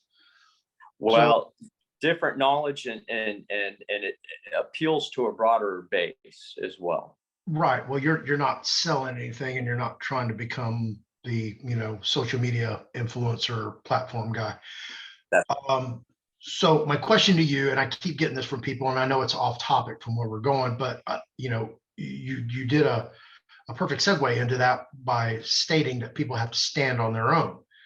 Because there's a lot of people out there who still have I don't know if it's a misconception or if it's fact, that Trump is not the president of the United States, the POTUS, but he is the commander in chief and never relinquished that title over to Joe Biden. So what is your opinion on whether or not, or even if you have any factual basis and knowledge, whether or not Trump is still the commander in chief or not? Well, of course, I'm like you. I know all the allegations that are floating around out there. And as far as let me give my opinion first. My opinion is I don't really give 2 cents one way or the other, because the presidents that are elected through what our current election system is in the de facto government is fraudulent, and those men are elected into an office of a corporation, and their jurisdiction doesn't intersect with mine anywhere. So I don't, their mandates and their rules and all this other nonsense, I'm just not gonna listen to or abide by, because I have no contract with them. Now, good, bad, or ugly, I don't really care. Trump did some good things for us. He also did some maybe not so good things for us, right? Maybe there's a balance of good, bad there with him. But as far as him being the current president, I don't know. I do know that he did sign Commander in chief, not president, because everybody says. Commander in chief. You're right. Let me be specific, right? Well, I just don't want to get beat up about it. So yeah. No, yeah, I get beat up a lot about my language because I'm just a country boy, But anyway, so yeah, I don't know. I don't know if he is or not. And frankly, it doesn't matter to me, because what matters to me is the fact that he signed Executive Order 13848 and some of these other executive orders, and he declared a state of national emergency because there was foreign interference with the elections. And that was not dealt with. That was evidenced again. There's been plenty of kickback and pushback on the validity of the elections, the fact that it's being silenced from the judiciary, and it's been so politicized instead of being dealt with in a lawful fashion, or even a legal fashion for that matter. Yeah, it's irrelevant. But what's happened though is what those executive orders have done is they've set us up to be in what I would call the perfect position to be able to step out of the box and to reoccupy the offices of the Republic of the United States of America, because we have proof now. We have proof going back to the very beginning that our corporate government has been overtaken by foreign powers, the International Monetary Fund, as we would probably most commonly refer to it nowadays. And it's undeniable proof. You can even see it in the treaties moving forward throughout history and the acts of Congress that have taken place. And so it's time that we address those problems. And I think that Trump has created the situation, environment that's ripe for that to take place. When you say beginning, are you going back to the 1871 creation of the U.S. corporation take over? Well, okay, so let's set the record straight for a moment. The DC Organic Act, the Act of 1871, actually established a municipal corporation known as the District of Columbia. The corporation, the United States, existed from our very conception. In fact, one of our first colonies was, or our first colonies had a corporation known as the United Colonies. And there were other corporations that existed back then too. In fact, corporation is how you do business on the Holy Seas. If you want to be involved in the international community and be able to conduct commerce or trade, then you have to have a corporation. Only fictitious entities can do business in the international jurisdiction. And there's evidence to support that all over the place. That's not an unknown thing. And so our corporation, known as the United States, technically existed before the Republic of the United States of America. And the way you can see this is by looking at the contract, the Treaty of Alliance that we went into with France. But see, there's a lot here that people don't catch because, our history has been subdued, has been put back in the shadows from us. So when you start to examine the treaties, you'll see in the Treaty of Alliance between the United States and France that they mention the United States and the United States of America. Why would there be two different entities? And they do it over and over and over and again. So you can see that they're using what some call paraphrase syntax. And so you can tell that you're dealing with two separate entities there. And then in the Treaty of Paris, this is the peace treaty between the United States of America and King George III.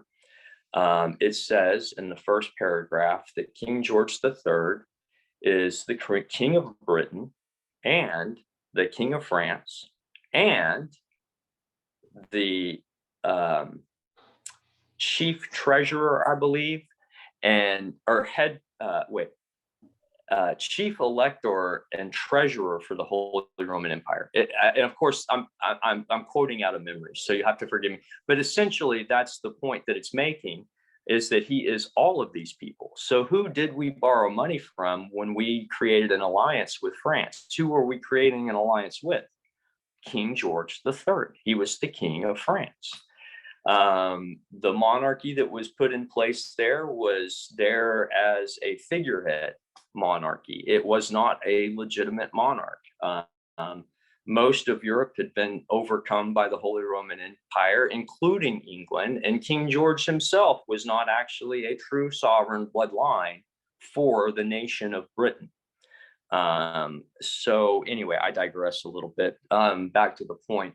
So as you're looking at these treaties, you can tell that this corporation existed. And then you read the Confederation of States, which existed before the Constitution. You can see that it talks about that in the first, in Article 1, it talks about that this style of confederation is done in the United States of America. And then it talks in the second section about all the powers that were not divested into the United States by this compact are divested into the state. So the responsibility. In fact, let me just do us all a favor. I tell you what, let me just get it out here real quick, and I'll read it to you because it's quite interesting. At least I find it to be quite interesting. Articles of Confederation.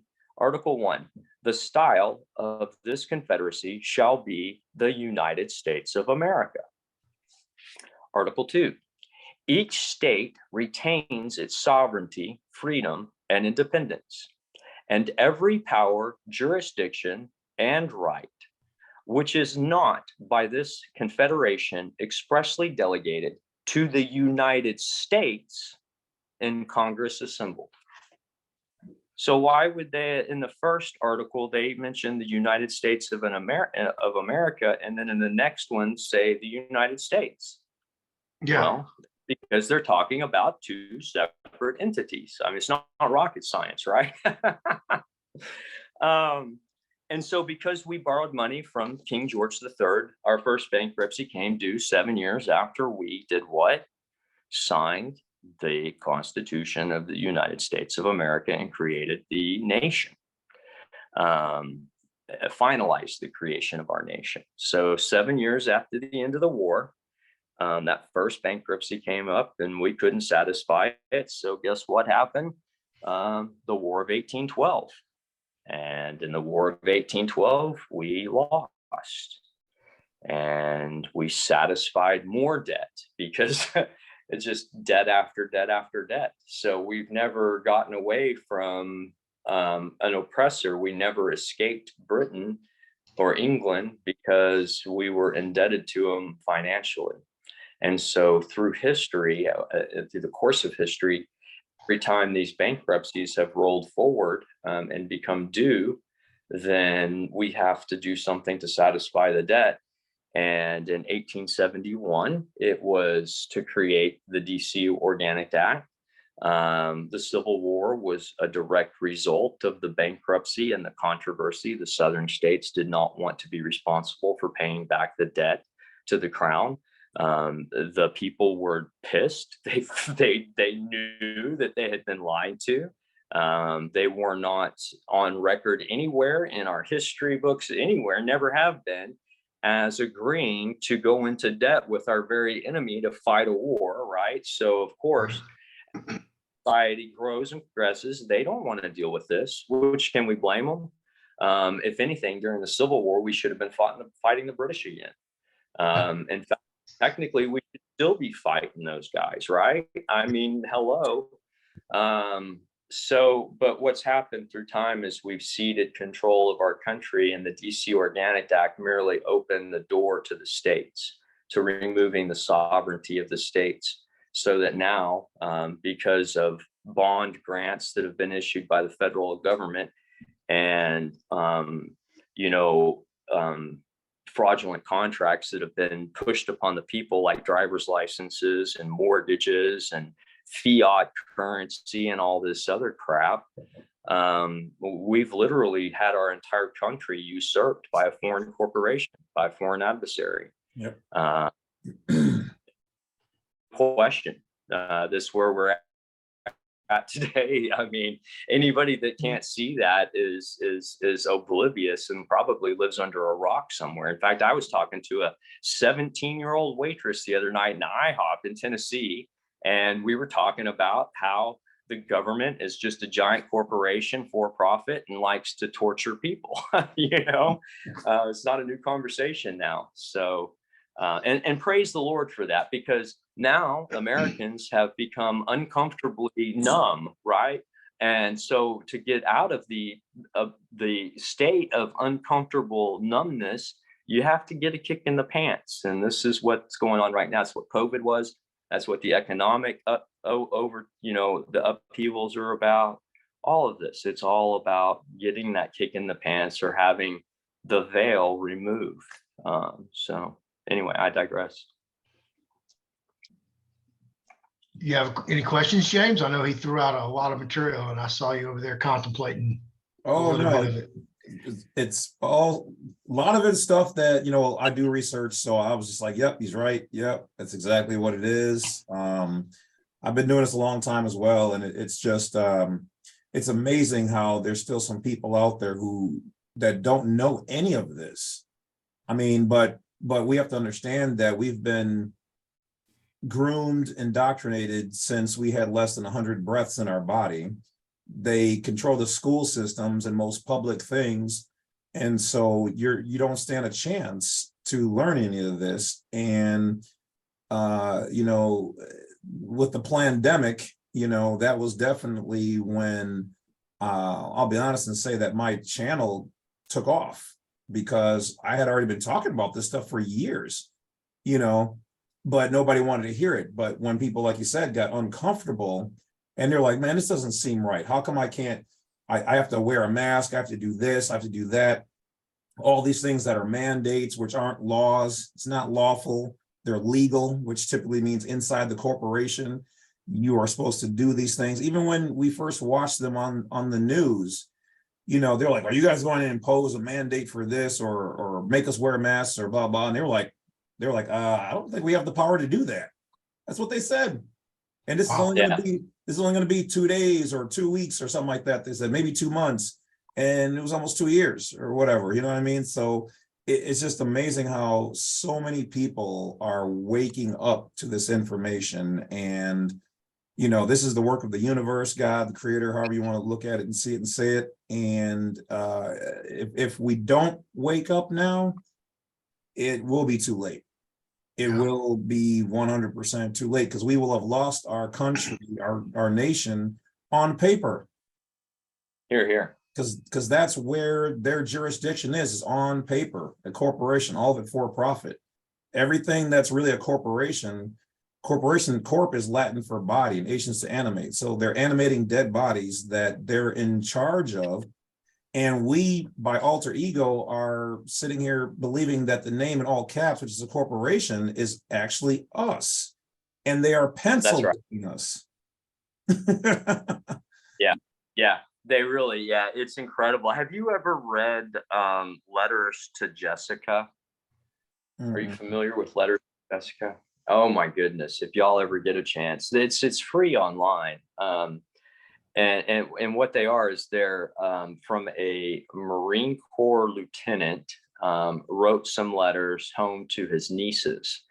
And one of them's name was Jessica. She was the oldest, so he wrote them to her. And he tells her about this big game of pretend that grown-ups play. And he uses the Wizard of Oz and Little House on the Prairie to tell her the story.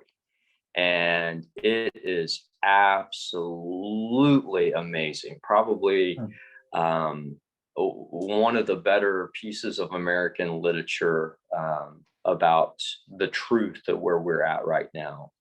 Lays it out very well. So I highly recommend Letters to Jessica. Okay. Letters to Jessica. They've Okay. been it's interesting to know that there's a number of different factions out there in the government. Some are pro what we're doing. They're finally happy that we're waking up, and they don't reveal their positions, but they're the ones who have been leak out information to certain peoples, we'll just say, in groups. And then there's ones who are obviously, against it, and then some of them have no idea what's going on because it's compartmentalized. But similarly, the guy I started learning from was in the military. He was my scoutmaster, and I was 9 years old when I first came across this information. And he seen me saluting the gold fringed flag, and was like, lost his willies. He was like, "Don't salute that flag, Washington, D.C." And from him, I was like, "Bro, I'm 9. What? I don't even know what you're talking about." So he sat me down and told me a lot of stuff that blew my mind, and I've just never stopped. I mean, in school when they used to have like civics class, and I learned from my teacher more of this stuff and about state citizens. And my first moment of really waking up was the passport process.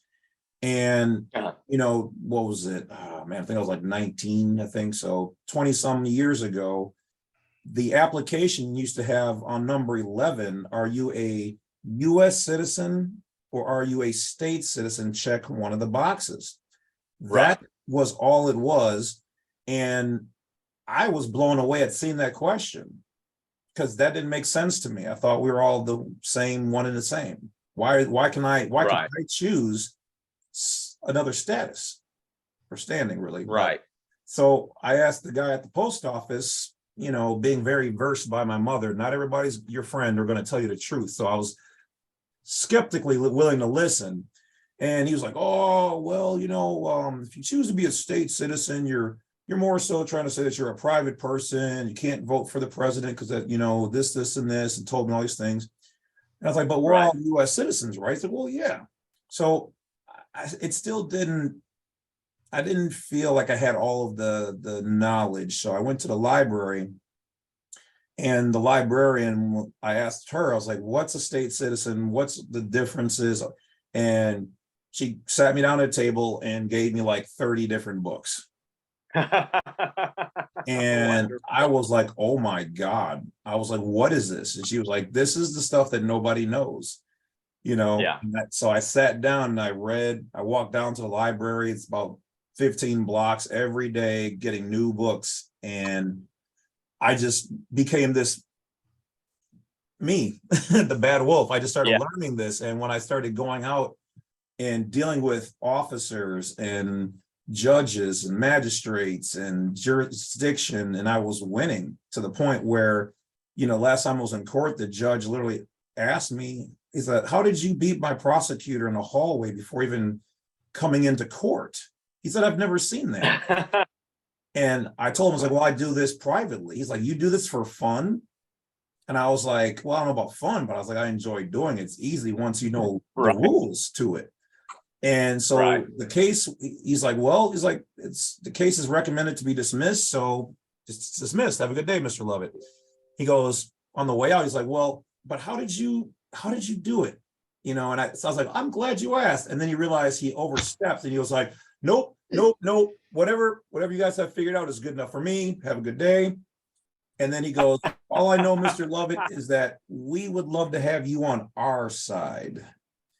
Now, everybody in there looked at me like I was Blade from, the Marvel action movies, the Daywalker, because the lawyers were like, "Who is this guy? How do you know what we know?"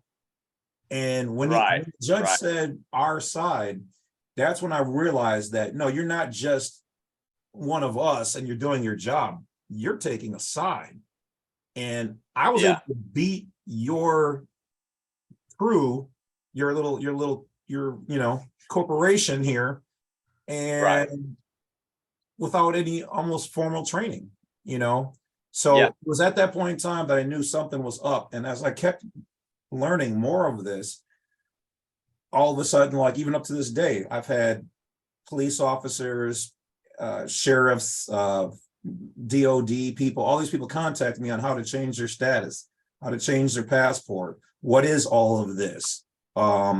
Teach me. I want to learn, so it's amazing just that Right. it's coming out now.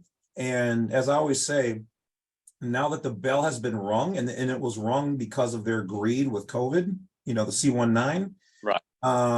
the bell can't be unheard. And so this is what they refer to amongst their inner circles as the Great Awakening.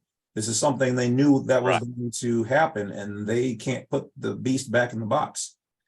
I mean, we're gonna push it back into the box, the sandbox it came from, but they can't put us in the box. That is over. That's right. That's right. Talking about boxes, right? So, we're in our last.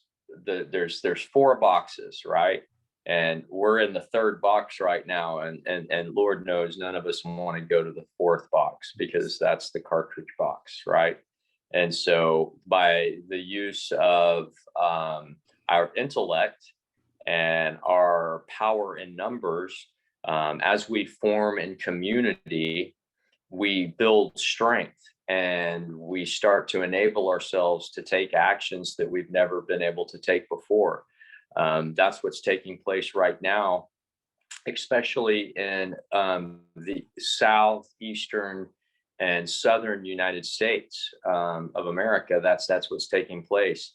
And there are trade communities that are popping up from Florida to Texas and all the way up to Michigan. And, as they progress in their processes, they're establishing their de jure republic. And, when you're talking about reoccupying those de jure offices of government, we're in a last man standing situation, and our communities don't have to be necessarily in close geographical property. Now, I think that as this continues to grow, what we're going to see is an exodus of people from the metropolitan areas that are predominantly corporate municipalities that want to stay. That we're going to see an exodus from these places into smaller, more rural communities that are aligned with our viewpoints and our jurisdiction, and understand the concepts that we're sharing ourselves. And there's going to just be the eventuality where the Republican de jure or the Republican the de facto work side by side together, which is exactly what our forefathers had intended. And once that begins to happen, we can start to deal with these really huge issues that we have as a nation of people, but then also globally.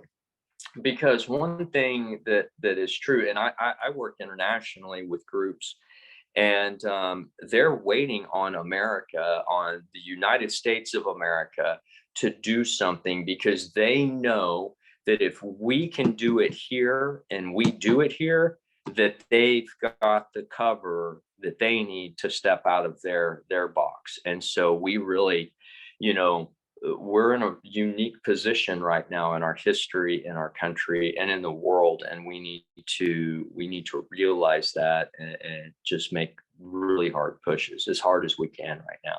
In fact, I think 2023 is going to be the year that this comes out of the shadows.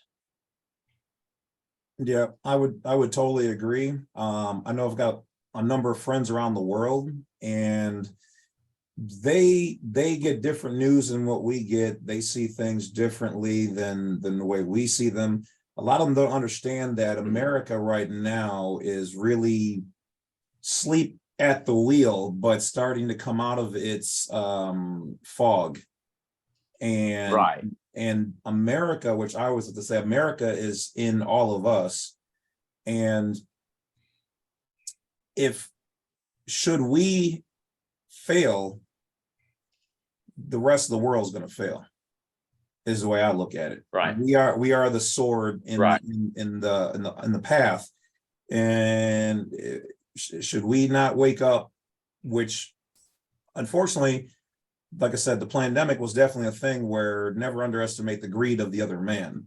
Okay. Right. And that greed is what led to this, which is allowing for more people to start questioning things and opening their eyes, whereas before they were very docile, very complacent, and it was like, oh no, that's just semantics, and whatever. There's nothing there to it. It's a conspiracy, blah blah blah. Well, now there's so many things coming out that people can't argue about. Because when I used to make posts on my Facebook channel or whatever, I had everything from ex-girlfriends, oh, you think you're so smart, and you don't know what you're talking about, and that's not true. And now everybody's quiet when I post, because they're like, oh, maybe there is something there. Or if it's not even me, the newspapers are like, oh, this and this was found in this particular, whatever. And so now they can't hide all of it. And so one of the greatest tools is this, the internet. I think it was Al Gore who said one of the worst things we ever did was allow the public to have access to the internet. Because if it wasn't for us being able to communicate all over the world, which once again, that was created by, the military, but the greed of the other man. They want to be able to do more business faster, interconnect, bring in more people. Well, they never expected us to be doing what we're doing now. They were so busy worried about their own greed. And they're like, we'll just do this. We'll make more money off of those simpletons, the sheep out there. And now the great thing that they tried to use to bring us in is the thing that liberates us. That's right. That's absolutely correct. Because when you have the Library of Congress archives at your fingertips, and Justia and libraries and all of these, it's a game changer. It really is. And the ability to share documents of antiquity that have been salvaged from their demise permanently from the public record, that's also been instrumental. It really has, in getting the information shared and out to multiple sources. Because in the beginning of all this is something that has been going on in our country for a very, very long time. Like you mentioned, you first heard about it when you were 9 years old. I don't know how old you are now. You look fairly young. So I figure that was probably 20 years ago or 30 years ago, something like that. But yeah. So we know that this has been going on for a long time. And for a very long time, it wasn't necessarily foreign or scorned upon by the judiciary and by law enforcement, but there's been some changes that have taken place. And there has been a period from the late 80s until now when we have been vilified, demonized, attacked, abused, accosted, incarcerated, lied to, made fool of, taken advantage of, and put into financial ruin, had our families lied to and embarrassed publicly, you name it. They've done everything that they can possibly do to discourage the common man and woman from taking a stand against their beast system and multiplying numbers. And because of that, there's enough of us to where I think we can start to shed our fear, for one, because, for example, I always tell people I stand on the shoulders of giants. There's nothing special about me, for real. I've just had an opportunity, a blessing where others have, and that I've been presented information, and because of my investigative nature, I've come to this path, but anybody can educate themselves on this stuff. It's readily available. It's not complicated. So why should we have fear anymore about it coming out of the shadows, right? So that's one of the reasons that, I really enjoy seeing people, is I get to the community, I start speaking at the grassroots level to people at churches and at Legionnaire halls and you name it. You see people that have felt for their entire life that they've been oppressed by a system. When you see them lift themselves up out of that type of despondency and feel finally like they have hope, they have the ability to take action in their life for the better. That seeing people empower each other and themselves like that is, I think, the greatest gift that I can receive from what I'm doing out here. Very powerful. Mhm. Absolutely. So So let's get out there and organize, people. Get out there, be afraid. well, they want to organize, but I think they're a little confused about who they should organize under or with or by themselves. And I'm guarantee you, all three of us are going to tell you the exact same thing. You do not have to be part of a national group to become private and operate. Now, is it better to have more numbers because now you have more authority with more numbers? Absolutely. So if you can get a group of like-minded people to come together to pursue a common goal, that's what we're after. Now, part of what this call or this Zoom is morphed into, and it'll continue into next week when you're on my live show. I have you tentatively scheduled for Wednesday afternoon. Is that fine with you, Eric? Yeah, as far as I know, I think I handed my phone to Angie earlier and she contacted you. So she's the one that's really handling my schedule these days. Yeah. So Lucky we'll get you. with her. That's yeah, well, it's truly a blessing. I mean, it's volunteers. It's people that believe in this and want to see it move forward. So yeah, praise the Lord. Right. And there are a lot of really great people out there. You know, we did, I definitely reached back and tried to bring as many of them from the Texas State Assembly as I could with me. I Right. continued to have meetings every Tuesday to try to help these people, move forward on their own privately. That's what morphed into this channel, this creation of mine. And it has blown up to what it is. Now I'm just so grateful and blessed that I have you, on my phone, and Wolf and Eon and, all these just very intelligent people who are experts in their own little niche field, like yourself. I mean, you're out there actually, pounding the pavement, knocking on doors, shaking hands, kissing babies. You're the real fucking deal.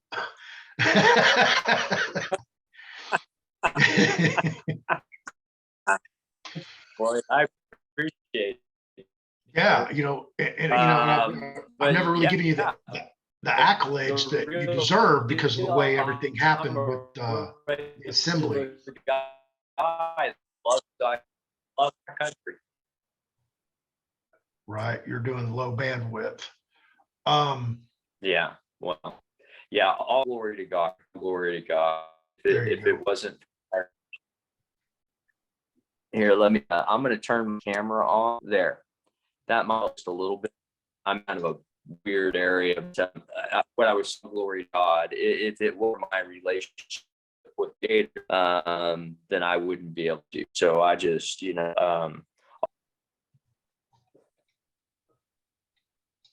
hearing me okay?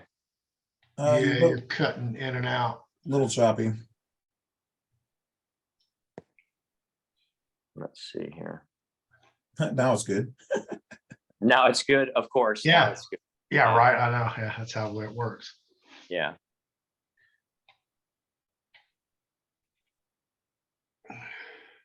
Yeah, I'm out here in the sticks in Tennessee, which is gorgeous. It was snowing here today. Didn't really stick, but man, it was sure pretty. Right.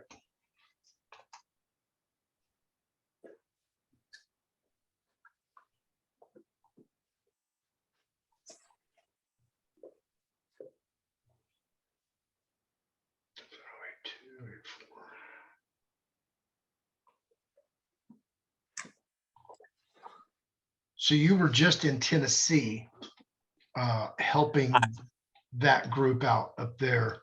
Which group is Yes. that you were out there helping? Is that a Destry Payne? No, Rights? no, it's nobody, nobody, no guru. This is just the Tennessean people. A lot of them were in different assemblies. They've all become disenfranchised with whatever groups they were in. And so those groups started to come together and form up the Republic of Tennessee, and now Republican Party groups and grassroots activism groups, and you name it, everybody's starting to come to the table for the Republic of Tennessee. Right. Kind of the same way we need to do in Texas, because under the guise of organizing the Republic, we have lawful authority and precedent to do what we're doing. Because, there's that one case there in Texas where the Supreme Court, the corporate Supreme Court, issued a warrant for jurisdiction in matters regarding the Republic of Texas and the Texian people. And then that same case, that warrant for jurisdiction was entered by the Supreme Court of Texas, also went before the International Courts of Justice, which is where The Hague Right. is. And it was also issued a warrant for jurisdiction from the international courts. So that established the Republic's common law courts are the superior jurisdiction to the corporation. Okay. So how can people contact you to volunteer or to establish your assistance or request your assistance to help them extricate themselves from their current assembly membership and create their own individual, solo indie group like you're doing out in Tennessee?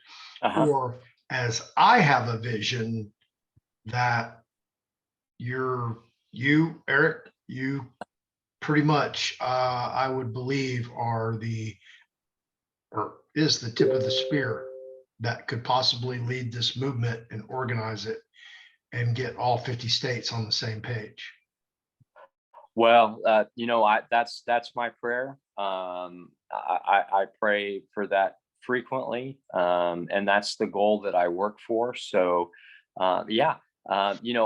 fortunately, I do have contacts already in all 50 states, and as I'm able to help people build models, we're sharing that information. So you can find that on freedomfromslavery.com. And you can sign up for the newsletter, or you can contact me directly through my email. I will say that I've had some problems. What is your email? Well, that's a good question. It's on the it's on the website. There's a link there on the website. I think it's Freedom from Slavery, Eric at freedomfromslavery.com, if I'm not mistaken. Okay. But I'm not a computer guru or anything like that. I don't know nothing about technology. So I've been relying on other people for my website. So it's not come along as far as I'd like it to. Okay. But it is starting to take form. We're starting to work through all the issues we were having. But you can sign up for the newsletter. You can reach out to me directly, and you can find some resource on there. Most importantly, what you can find there is a link to the Republic of Tennessee's website. They've done an outstanding job cataloging their state's information, and then they've taken my information from the national and international and started to populate that information on their website as well. And we offer all kinds of support for people that want to step outside of the box. And when I say support, I don't mean financially. I mean with information and guidance on how to establish a bullion bank in your county, or how to do a PMA, how to do trusts, how to establish a barter economy, how to hold court, how to form your militia, how to speak to your elected officials, how to start those conversations, how to qualify electors, what constitutes a township, what creates a precinct, what creates a county. The list is long. So whatever they need assistance in, we try to help them as much as possible. And when we don't have the answers, we enjoy a challenge. We like to do research. So, yeah. PMA, Private Membership Association, for those of you who didn't understand the acronym. So that is awesome. I'm really hopeful that this can gain some traction and we can get moving with this movement, because I didn't get involved with the Texas State Assembly via Anna von Reitz. I got in it through, as you know the story, through Julian. Just happened to pull into a Lowe's parking spot and got out and saw his plates that said American State National, and I had to wait for him. And that's how I got in the group. I just listened to the Texas State Assembly on their weekly meetings and just listened and found that, wow, this is a group of people that are talking my game. You know, they want to create a government of the people, by the people, for the people, without the corporate corruption. And I was all over that. And as I listened and figured out who's the movers and shakers and who actually, you know, will get things done when they say they're going to get things done, I started becoming more and more vocal, to the point where, you know, now I'm expressing my background, especially my legal background. Eventually got elected to justice. And then once I found out, you know, when I was speaking to Deloy, because he knows Bruce Doucette, which I found, you know, kind of ironic. Yeah. Everything goes full circle. And I got the whole story behind Bruce. Yeah. Thank God Bruce is, you know, well off, and he doesn't, you know, he's not really sweating it in state prison as far as money. I've just found that out. So thanks, Deloitte, for that information. But, you know, getting this movement rolling, you know, that's what I was all about. And then once I started listening to Anna on her little Monday night tirades, really disillusioned me towards what everything was. And then, of course, the whole, you know, Eric was going through his investigation, and then I became justice, started doing my own investigation on what authority I had as a justice. That's when I found out the whole Bruce Doucette story. And due to me being on parole, I decided, hey, I'm just going to step down. This is probably something I don't want to step off into, because I think I might step on a landmine as I pursue this. So that's when we did our little meeting up at the church in Dripping Springs, and decided we want to leave the assembly. So I think 2023 is a grand opportunity for us to bring the community of like-minded individuals together and give people some direction and give them the tools that they need so they can move forward, you know, without having to rely on David Straight's paperwork or Anna von Reitz's paperwork that Eric, you and I know, it's going to sit in the state coordinator's home office, right? That's correct. Yeah, that's exactly right. And that's as far as it's going. Yeah, it's not going anywhere else. That's exactly right. Never going anywhere from there. Thank goodness for that. Yes. Yeah. Thank you, Kim Reynolds. Yeah. No doubt. Yeah. Yeah. She saved all our stuff, gave it back to us. Yes. Very honorable. Kim, kudos. I look forward to getting her back into the fold moving forward, because when she's focused on something, she's a real go-getter. Yeah. She is the lioness, as I refer to her lovingly. She is a dynamo for sure. Right. So Kim, if you aren't watching, if you're going to watch this at a later date, we're looking for you. Now, one thing that Eric and I are a part of, which I created, is we have a private Telegram group called Nationals for Truth. It has been going on for some time. Mainly, we used it to communicate, and that kind of fell off Kim puts a bunch of news in there.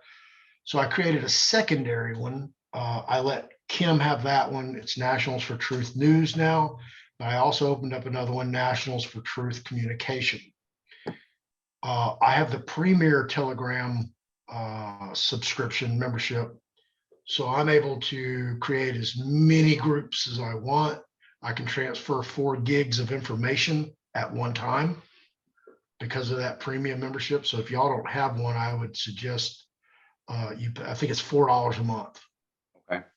All right. Which to move 4 gigs of information at one time is phenomenal. That's worth every penny to me. Yeah, absolutely. Well, that's the thing. We have lots of volunteer opportunities. Well, hang on. Let me finish that. So I'll let you carry on from that. So in doing so, we can emulate what Bonds for the Wind did and create a group for each state. And that way they can all communicate, but we can all still see what everybody else is doing. Everybody's on the same page. Right. Full transparency. Absolutely. Paperwork's, uniform across all assemblies, whatever that looks like. You want to do the passport process? Boom, here it is. Right. Well, and it's funny, the passport process. Well, first, let me say what I was going to say. Yes. There are a multitude of volunteer opportunities in what we're trying to do here. In fact, we're trying to start a Republic Free Press currently is one of our initiatives. And so we need people that from the communities all across this grand republic of ours to contribute news from their communities, things that are happening that are important to the growth of the republic and initiatives that are taking place out there. So just like that, there's lots of opportunities, lots of other things going on, but so the first thing I'd like to say is the passport process. I'm very conflicted on that one, Floyd. Honestly, the passport process to me is flawed because we're contracting with the de facto federal government. And so my personal take on that is that that there is a way for the people of America, the original inhabitants, if you will, to create their own processes for these things. That was what we were doing with the American States Assembly. And for the most part, that was spot on. There were a few things that I learned since then that should have been done to ensure that the process was recognized by de facto authorities. And I believe if this is done properly, that we can actually create a true recognized internationally land jurisdiction passport for citizens of the states. There's no reason why we can't do that. Our government is obligated by their contract with we the people to provide us with the resources and tools that we need to be able to have international travel and to have travel between the states. And they're failing to do so. They're negating and neglecting an entire population of people through jurisdictional, jurisdictional prejudice, if you will. I think that'd probably be the best way to describe it is jurisdictional prejudice, right? I mean, they're just prejudiced the common law jurisdiction. And it is true prejudice. If you look up the definition of the word, I digress a little bit, but so these processes, I think as we build in population and start to organize, we can do these processes. We should start to have elections. I think in the near future, there's enough population currently, just with what I'm doing and the new people coming on board all the time, to where we could elect a couple of diplomats or maybe a representative or something like that to handle these processes for us by establishing a relationship with the Secretary of State's office and beginning that conversation as to this is what we want. Okay, what do we need to do to make this a reality internationally? and be supported by the Secretary of State's office, because you not only have an obligation to the corporation, but also to the original inhabitants, right? It's the law. So there's no reason why we, the people, can't enforce that law. It's our obligation, it's our duty as Americans. So one of the things that I wanted to add in with that, and obviously it probably needs to be more so vetted. This was only from one particular individual, but one of my viewers had mentioned to me that her family were all in the military, but her and her brother never went into the military. And so she came to me to learn how to do the process of being correcting her passport from being a U.S. citizen to a state citizen. Well, in that, she ended up telling me that up until this particular point in time, she and her brother have been traveling with their birth certificates that had been authenticated and apostilled or apostilled. Yes. And using that to travel, which I'd never heard that before. That I can substantiate. I do know internationally protected people that travel with apostille documents everywhere they go. But you know, that is legitimate, and it is possible. It's something that needs to be explored thoroughly. There is a process, a finite process for that to have them completely recognized in all jurisdictions. And in that process, if I'm not mistaken, you do establish yourself as an internationally protected person, which is great because of the jurisdictions that you're entering into, right? To be that person, to be internationally protected. And that's why I stress the fact about this idea of renunciation. It's a correction. You know, citizen of the United States of America was originally what we were. It was a default political standing or status as a result of the union of the several states. And because of the Act of 1871, the creation of the municipality, and then later the social insurance system, they created the U.S., the 14th Amendment status, which, if you go back and look in history, the 14th Amendment was never even lawfully ratified. So it's an illegitimate political status to begin with. Correct.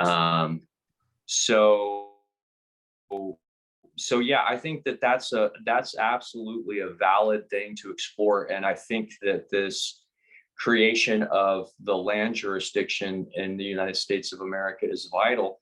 And to be honest, if we're going to have a passport document, I think just for aesthetic purposes, it should be jacketed in red, should it not? To be easily identified as the land jurisdiction. Yeah. What an incredible tool that could be. And dealing with enforcement officials, dealing with the courts, the IRS, whatever the situation may be, opening an account.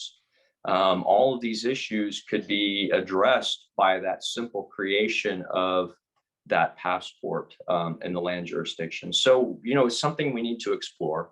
But what we really need is we need more minds. We need more people that are not afraid, and they're willing to come forth with their knowledge and share to the collective, so that we can make better decisions. Because the more people we have involved, the better we're going to do at picking the right path forward. Yeah.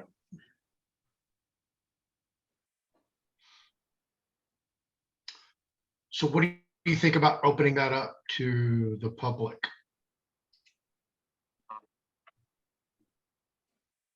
Opening what? The Telegram group, Nationals for Truth, and then creating the group. I mean, it's nothing to do right this minute, but you know, right. I think that's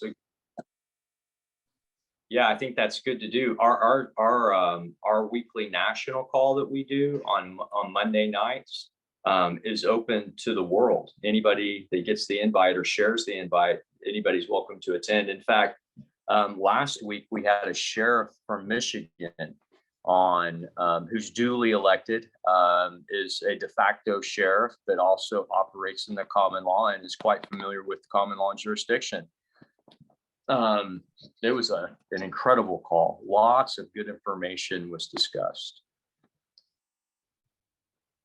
So yeah, the more you open up, the more you're gonna get coming through that actually have something to offer, right? Something to offer the group. Right. There's one of the person in here was they said they were leaning towards the Texas State Assembly. And when's the last time you checked in on the TSN? Well, I haven't. I did talk to a gentleman that, you remember you were mentioning the Henley event, which I'd also like to add. There was a currently elected constable at that gathering and a retired major from the Department of Public Safety at that gathering there in Dripping Springs that you were referring to. There was a gentleman there that was getting involved with the Texas State Assembly. And he has recently reached out to me and told me that he's left the assembly because he didn't feel like there was any forward progression. He felt very stagnant and he wants to do something. So. Yeah, they're probably in the exact same place I said they would be when I left. Well, I would imagine so. When you spin your wheels on the same documents for 4 or 5 years, you don't make a lot of forward progress. Right. Yeah. At all.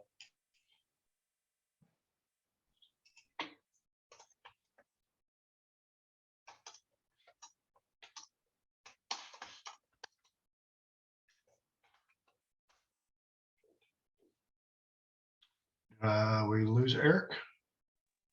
No, I'm still here. Oh, I'm just okay. muted. I turned my camera off because I'm moving around a little bit. I'm making myself some tea. Okay.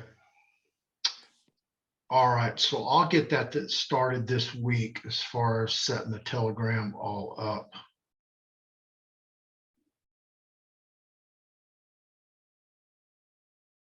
Yeah, that sounds great, Floyd. I think, did you receive an invitation to our Monday night call? Are you getting an email from Freedom from Slavery? Freedom, let me look. I get 10,000 emails.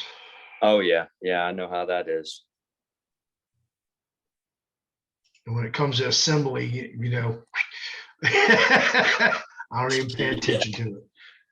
Yeah. Freedom.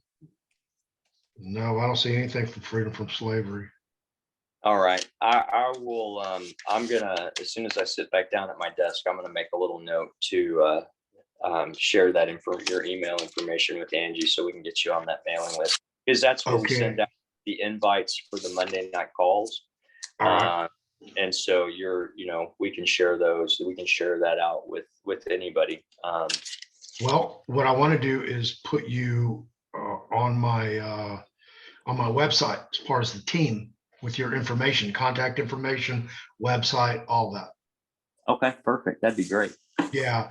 Give me send me a good picture of you, a headshot, whatever picture you want to post up there, and a bio of whatever you want to say. Okay. Doesn't matter how long. It's yours. This is my whole thing is for everybody else, because if I continue to give it away, it keeps coming back, and I don't mind being overloaded with it as long as I can keep giving it back out to everybody, whatever that looks like.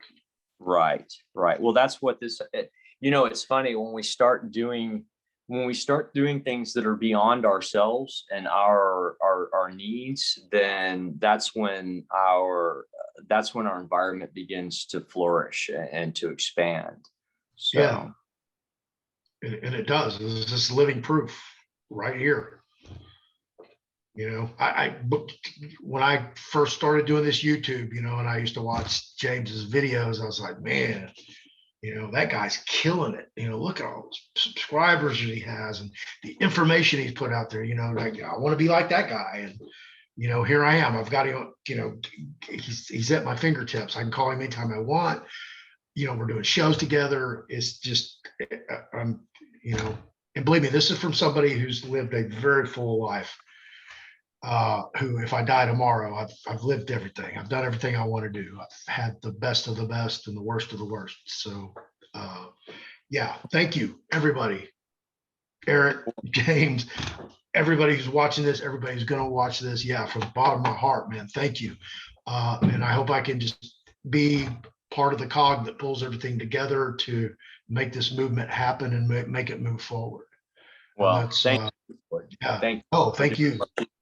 I've known you for a little while now, and you're an upstanding man. You really are. It's been an honor to work with you and to get to know you and to be able to continue to work with you, Floyd. So, God bless you and your efforts, and thanks for creating a platform for the people. Because that's what the people need, is they need to have a voice. They need to be heard, and things like this, these types of platforms give them that opportunity. So hats off to you, brother. Yeah, you're going to start hearing more stories about, the corruption and what's, these are real life events, people, and they need help. And I can't give them help. There's only one of me. Anne can't help them. She's just, that woman, I can't believe some of the stuff she's taken on as far as litigation, but more power to her. Right. You're going to start hearing these real stories, and, hopefully we can all come together, and, because these people are, man, they're getting screwed. It's a sad commentary on the American people. Really you're absolutely right. I want to share one last thing with you, Floyd. There's a 20-year-old man, and I don't say that lightly, 20-year-old man, first one I've ever met my whole life. He is in court right now in the common law. He is holding the de facto jurisdiction accountable using the common law. I've witnessed his third visit to the courtroom, and he shakes the judge up when he speaks to him, because the dialogue that happens, the judge is very particular in his responses. And what's going to come of this is a way for us to be able to move forward in the judiciary. He's fighting mundane things. He's fighting a traffic ticket, registration, and insurance. But the thing about this young man is he's quite competent in the multiple jurisdiction venues, and he's going to try to hold them in the common law until they lean upon his rights, and then he'll change his jurisdiction, and if necessary, and take them all the way into the Article 3 district courts to hold them accountable. So this could be a precedent for the American people on something that should have been done a long time ago. It's not like there's any shortage of citation on the fact that we don't have to register our automobiles. We don't have to have insurance. We don't have to have licenses. We just have to hold our public officials accountable using the law. So that's what this young man's going to try and do here. Awesome.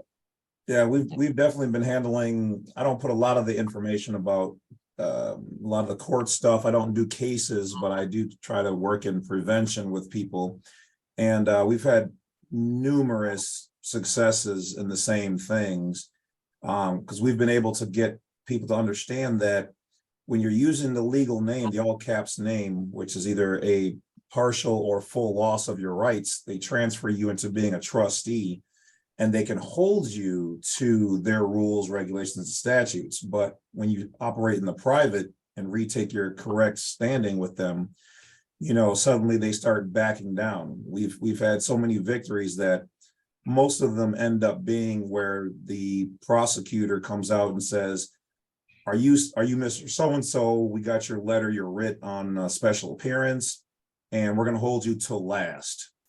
And you know, at the end of the day, they come out and they say, oh, the judge was tired, so it's your lucky day. He dropped and dismissed the case against you, you know. So we've been very effective with the paperwork and the things that we've put together to help people, you know, who want to utilize their rights and their freedoms versus the benefits, privileges, and licenses. So there's people are picking this up, and I'm literally on TikTok or Facebook or you know, whatever, and I'm hearing kids as young as 18 quoting US code and understanding the difference between the public and the private now. And this is like a nerd's dream. Like when I was growing up learning this stuff, like nobody knew what it was, and they're just like, oh, why do you learn that stuff? It's, you know, and now everybody wants it, and they're just waking up in droves. And when I first started my YouTube channel, I kind of went a little hard in the paint with this information, and they shut down my YouTube channel and all that good stuff. And we talked it out, we'll just say. And but it was easy to put out a fire, if you will, in the old days when it was only like maybe 5, 10, or 15 of us. Now that there's thousands upon thousands, now it's not so easy. And that just goes to show once again that people want their rights. They want to live free. Most of them just want to be left alone and do and operate privately. And that day, we're quickly approaching a day where the system is going to have no choice but to flip. And people like your person you were mentioning, people who come through my channel and Floyd, you know, we're giving them what they want, and people are using it. And so it is a beautiful thing to see. Even on regular videos, I'm watching people's videos where people are standing up to them in the proper ways. Now there's some people who, you know, I like to call it half stepping. They're not learning all of it. They're just going, I got a piece of it, I'm going to run with it. And unfortunately, that's part of it too. But a majority of them that I'm seeing they're traveling with their right to travel binders. They know their information, they understand, and they're able to articulate with these officers, these magistrates, and whoever else, who they are, what they are, and they're like, okay, yep, you're right. You know, so all of us coming together, putting out the pieces that we all specialize in together, so that the American people can have, you know, a gift basket of knowledge and be able to use it is what America's all about. And so I just thank people like you, Eric, and Floyd, and everybody watching for doing what you're doing, because otherwise, you know, they're never going to open up a school or have a class about this, because they're all self-serving. You know, they're not going to do anything to take money out of their own hand. As I like to say, you'll never find a pimp who teaches, you know, his employees, if you will, how to work for themselves. You know, you're just not going to cut your own hand. So yeah, that's exactly right. That's exactly right, James. It's a very valid point. And, you know, I think, you know, it's the little guy that gets empowered from this. And that's what's most important is because when your common man and woman that are working their tails off every day, when they can empower themselves and not have to subjugate themselves to extra regulations and extra expenses and taxes and costs and all these things, wow, it's a game changer, because now you're freeing up that income for them to be able to put more food on their tables. And that's just that's on the small scale. The large scale is so much more. It's actually creating a world of abundance for all. Yeah. Very powerful. I've got so many people that reach out to me, you know, who thank me for introducing Floyd, and some of, you know, the people that Floyd has introduced me to. I've got people reaching out to me that they've won their court cases. I've got people out there who are like, you know, this has helped me, and because of this information, like, I want to start my own community. I bought land. I've had people offer me like a position in their little communities or land in other states. People who are building their communities and teaching people how to farm again. And, just it's amazing to see that it's almost like there's a correction. This right now is a correction in the course of events that for a long time, like I said, I was prepared to leave the country just because I was like, yeah, I see where this is going. And I'm so I'm kind of glad the universe course corrected me to keep me here and, forced me, if you will, thank you, universe, to learn this information and to stick with it instead of letting it go, because I get hundreds of emails a day and 99.9% of them are the most beautiful, positive messages I've ever received in my life. And we're changing lives for the better, all of us, Here, here.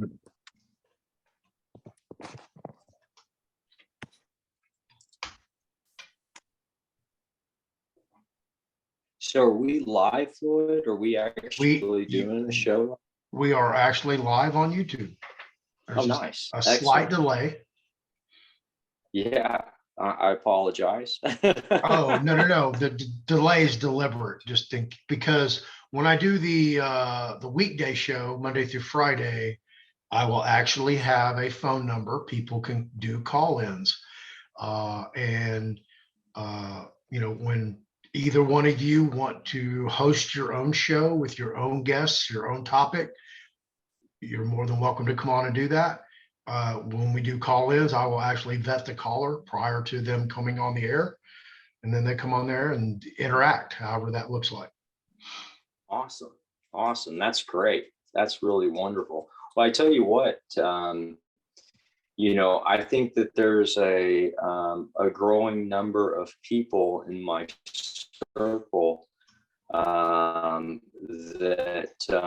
you would probably like to be introduced to, Floyd. So I'm going to make a point of trying to get you plugged in as much as I've been getting into a bigger circle of people that are starting to come to the land jurisdiction. And I've met some really great people. Sheriff Darleaf from up in Michigan being one of them. What an outstanding American, a true testament to what a sheriff is supposed to be. And then there's a whole myriad of others that I'll keep you plugged in as much as I can and get you brought into the circle here, because that's what we need to do, is support each other.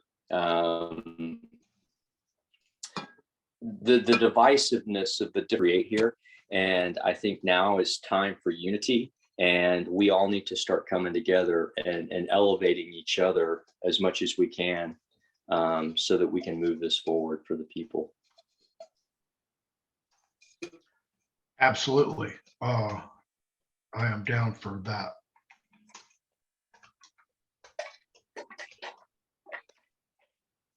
Eric, I'm actually 46, by the way. So. Oh, okay. All right. We're pretty close to the same. All right. Yeah. Gen Xers, right? Gen Xers. Yep. Yeah. Yep. We were built differently. The last line in the sand is how I like to call it. Yes. I would agree, my good brother. Yes, we are. So whenever you want to have any of those people that you've just mentioned, or even beyond that, because I know a ton of people, you want to bring them, because this is what I found. A lot of times I'll just call somebody, or somebody will call me, and we'll start having a conversation, and then boom, somebody else will call in, and now we've got a three-way, and we're really dropping bombs. And I'm like, dang, man, I wish I had this on Zoom and recorded it, or somewhere else. So yeah. A lot of times when you know that you're going to be talking to somebody and you're going to talk about a subject that you'd like to elicit some information about, go ahead and set it up with me, and then we can do the Zoom, and that way you're not doing a double conversation. Okay, yeah, I like that idea a lot. The more we can get these conversations out there, the better. Because that's exactly how it happens, Floyd. You know, you have a meeting, you go to it, and you think, this is just going to be a drag. This is the same old stuff, you know. And then all of a sudden, these bombs explode during the meeting, and there's just truth all over the table, and you know, it's a beautiful thing. And I think, you know, topic because people could engage in the actual conversations and they could hear the conversations that are taking place. They could hear what the politicians are saying in the background and the law enforcement officials are saying in the background. And that could be very helpful in encouraging people to move forward. Absolutely. So this is what I'm doing full time now. You know, I'm going to take a couple, you know, stagehand gigs every now and then, but I'm not doing that full time. I'm focusing on this for the next year. This is it. I'm going to focus on this brand, this channel, pulling as many people in to expand the message to as many people as I can. And that's just going to be my goal. And, you know, may the Lord bless me and be able to help me continue to survive and to grow this. So, you know, I'm not looking for handouts, but, you know, hopefully everything will take care of it as it should. That's how I'm looking at it. Well, I tell you what, yeah, you're right, Floyd. Everything will work out the way it's supposed to. I tell you what I do. You know, I don't like to ask for contribution, but I do like love. I do like it when people share love with me. You know what I mean? And anybody that wants to share love is welcome to do so, but it's not something that's a focal point of my mission or what I talk about. Absolutely. Absolutely. So when you do run across these people, because I am doing this full time, you know, if you just give me like so it depends on time of day, hours, heads up. And even if I'm doing a show and you have somebody that wants to come on, you know, we can probably bring them on or bump it. Okay. All right. Yeah, that'll be great. That'll be great, Floyd. Yeah, this is how important this is to me, because I've experienced so much corruption on so many different levels that, you know, and I hear it. I get all the stories from all over the country. You and I, you know where a lot of the hot spots, also to say, more corrupt than others, just from our own experience. But to yeah, just to be able to put this out there, yeah, that's just, yeah. Hopefully all this can come together and we can all work together and move in the same direction. And that would be a remarkable achievement for all of us. Yeah, absolutely. It'll happen. It'll certainly happen. In fact, I've got a gentleman I'm going to reach out to tomorrow that I'm going to put you in contact with. His name is Andrew McGarry. I don't know if you've heard the name before, but he's a documentary filmmaker and an author. Great guy. He is very much so awake and educating himself as to the reality that we wake up to, and just a really good, hardworking American. Great example for young men and for older men too. So I'll put you in contact with Andrew. I'll do a text exchange of contact information tomorrow, Floyd. Okay. Yes, absolutely. Man, that's what this is all about. What do you think, Brian? You know what I'm talking about, Doctor. Yeah. You think he would come in and do some shows, some videos? Oh, I don't know why he wouldn't. I've also got another friend who's a physician who's working globally, Dr. Gaston. I'm sure he would probably be interested in coming on and doing a show. In fact, there's quite a few healthcare professionals that would most certainly be interested. You know, there's a lot of new quantum healing technologies out there that people are trying to get to the general population. Of course, there's, you know, all kinds of integrated medicine initiatives that are taking place. Like, for example, I know one of the hot button issues right now is clean blood. There's a clean blood bank in Texas that has just started. It's called His Blood, and it is all about clean blood. And they're trying to push a national initiative. I know in Tennessee, they're also doing a similar initiative and trying to start their very first integrated medicine pharmacy, which is going to be phenomenal, absolutely phenomenal. We're definitely want to have as many conversations with compounding pharmacists as we can, because if we can build those relationships that span the jurisdictional boundaries, we're really opening up. Well, what we're doing is we're essentially creating a new marketplace as well. I mean, you were talking about from a nerd perspective earlier, James. I mean, from an entrepreneurial perspective, this paradigm shift, it creates a lot of new entrepreneurial ventures. And I want to say it's not about money in this new realm. It's about the community and the good that we can achieve for the communities and the people. And there's a lot of entrepreneurs that are coming into this and really stepping up to the plate in a lot of big ways. So, yeah, there's an entire market of people who are in need of what's coming. They want it now, but there's no avenue for them. right. So, you know, so yeah, like I said, I can only say that what we're doing here is a ripple in the pond, and it's going to continue to expand, and there's going to be so many wonderful things I see coming from this, you know, take back of our nation, if you will. Yeah, absolutely. Absolutely. It's well, just the technology advancements that have been made alone by people that are looking for alternatives to the current system are outstanding. I mean, like we have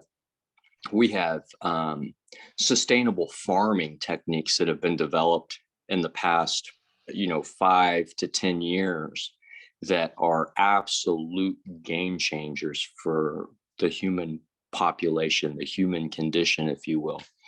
And of course the medicine. So yeah, it's outstanding. It's what a blessing to be alive in this day and age and to be a part of what we're a part of, gentlemen. I mean, what an absolute honor this is. Yeah, James is a little underage. I consider you're about my age, Eric. The 55 to 65 group. Live the best life. We have best music, best clubs, best drugs, best freedom, best everything. Yeah. We grew up with rotary phones. I remember when I was a very little kid going to some places where they actually had the little candlestick phone where you picked it up and you dialed it. Oh, yeah. Yeah. Absolutely. Grandma had the rotary phone now. Our phone was in the hallway. Yeah. Yeah. You wanted to talk on the phone, you had to sit out in the hallway. Yeah. Yes. So, and everybody hear you throughout the whole house. but you were cool if your family got the longer cord so you can actually go into a different room with it. All right. Yeah. Well, yeah. And then the little trim line phones came out, and you had to have one of those. Yeah, you pick those up, carry them around with you. Right. Oh, goodness. At least we're not talking about, like telegraph and stuff, right? Yeah. Right. Tap. That's funny. Wow. Yeah. This is this has just been an awesome call. I hope I hope this video reaches a lot of people. share this video with as many people as you can. If they're in, any one of the nationalist groups, don't cram this down their throat. Just say, hey man, check this out, see what these guys are doing. Do your own research. That's what we say. DYOR, DYOR, DYOR. Yeah. And then DYOR. And more. You're done and doing more. that, do some more. That's right. That's right. Yeah. Yeah, you'll never stop. So please share this video, like it, subscribe. This will also be on James's platform. It'll be on Rumble. It's already on Rumble, already on Odyssey, already on YouTube. And I will upload it to as many other platforms as possible to get these people involved. Again, let's close with, since Eric is our guest, we'll close with Eric. Give out all your contact information again so people can contact you. And then we'll have James give his information, and then I'll give mine, and we'll wrap this up and go to bed. Wonderful. So my website is freedomfromslavery.com, and my email is eric@freedomfromslavery.com. Okay. All right. So once again, James C. Lovett. I'm on YouTube. You can put it all together, or you can type in youtube.com/@thebadwolf. My website is blacksite32.com, which is just BLACKSITE number 32.com. And that's it. It's your boy. All right. Let me, is this your site there, Eric? That's it. Freedom for Slavery? You found it. Yes, I did. Look at that. All right. This is Eric's site. If you want to get some information, I'm sure this is just chock full of good information. Well, it's getting there. It's getting there. Yeah. Sign up for his newsletter.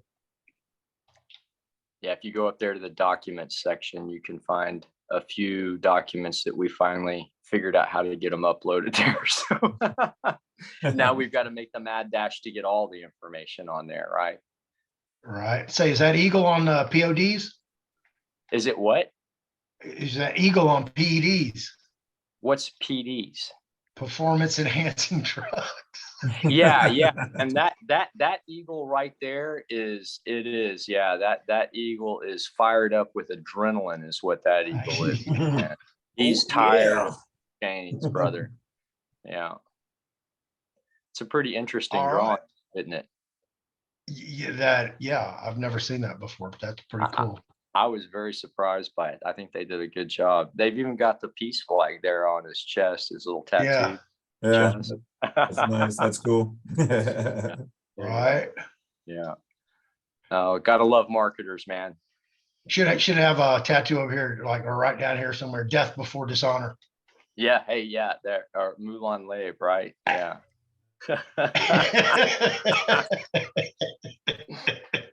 Yeah. All right. Again, thank you, gentlemen. I appreciate you both being here from the bottom of my heart. All the viewers, all the future viewers, subscribers, like, share, subscribe, leave a comment below or comment in the chat room. I will put everybody's information in the comments below. I will edit that tomorrow. And anything else you guys want to close with? I just want to thank you both for joining with me tonight and having me on here, Floyd, and doing everything that you guys do. God bless you both. And let's keep up the good fight, gentlemen. Definitely. Yeah, definitely. All right. With that, Eric, have your people contact our people, and our people will get together. I love you, brother. I love you. This is a lot of fun. I love you too, man. All right, guys. Thank you, everybody. I appreciate it. And we'll see Eric next Wednesday, tentatively. James, you're more than welcome to come on anytime. All right. I'm doing a show with A6 next Thursday night. Okay. All right. All right. You're more than welcome to jump on that if you want. All right. What time is that one going to be? All right. Pardon me? What time is that one gonna be? That will be probably 8 Eastern, 7 Central. Okay, okay, I'm operating on his time. okay, Yeah, you know, he's got a schedule. yeah. Poor guy. We'll get him here as fast as we can. All All right, guys. Thank you very much again. Everybody else, good night. It's a pleasure being here. Eric, we'll see you Wednesday.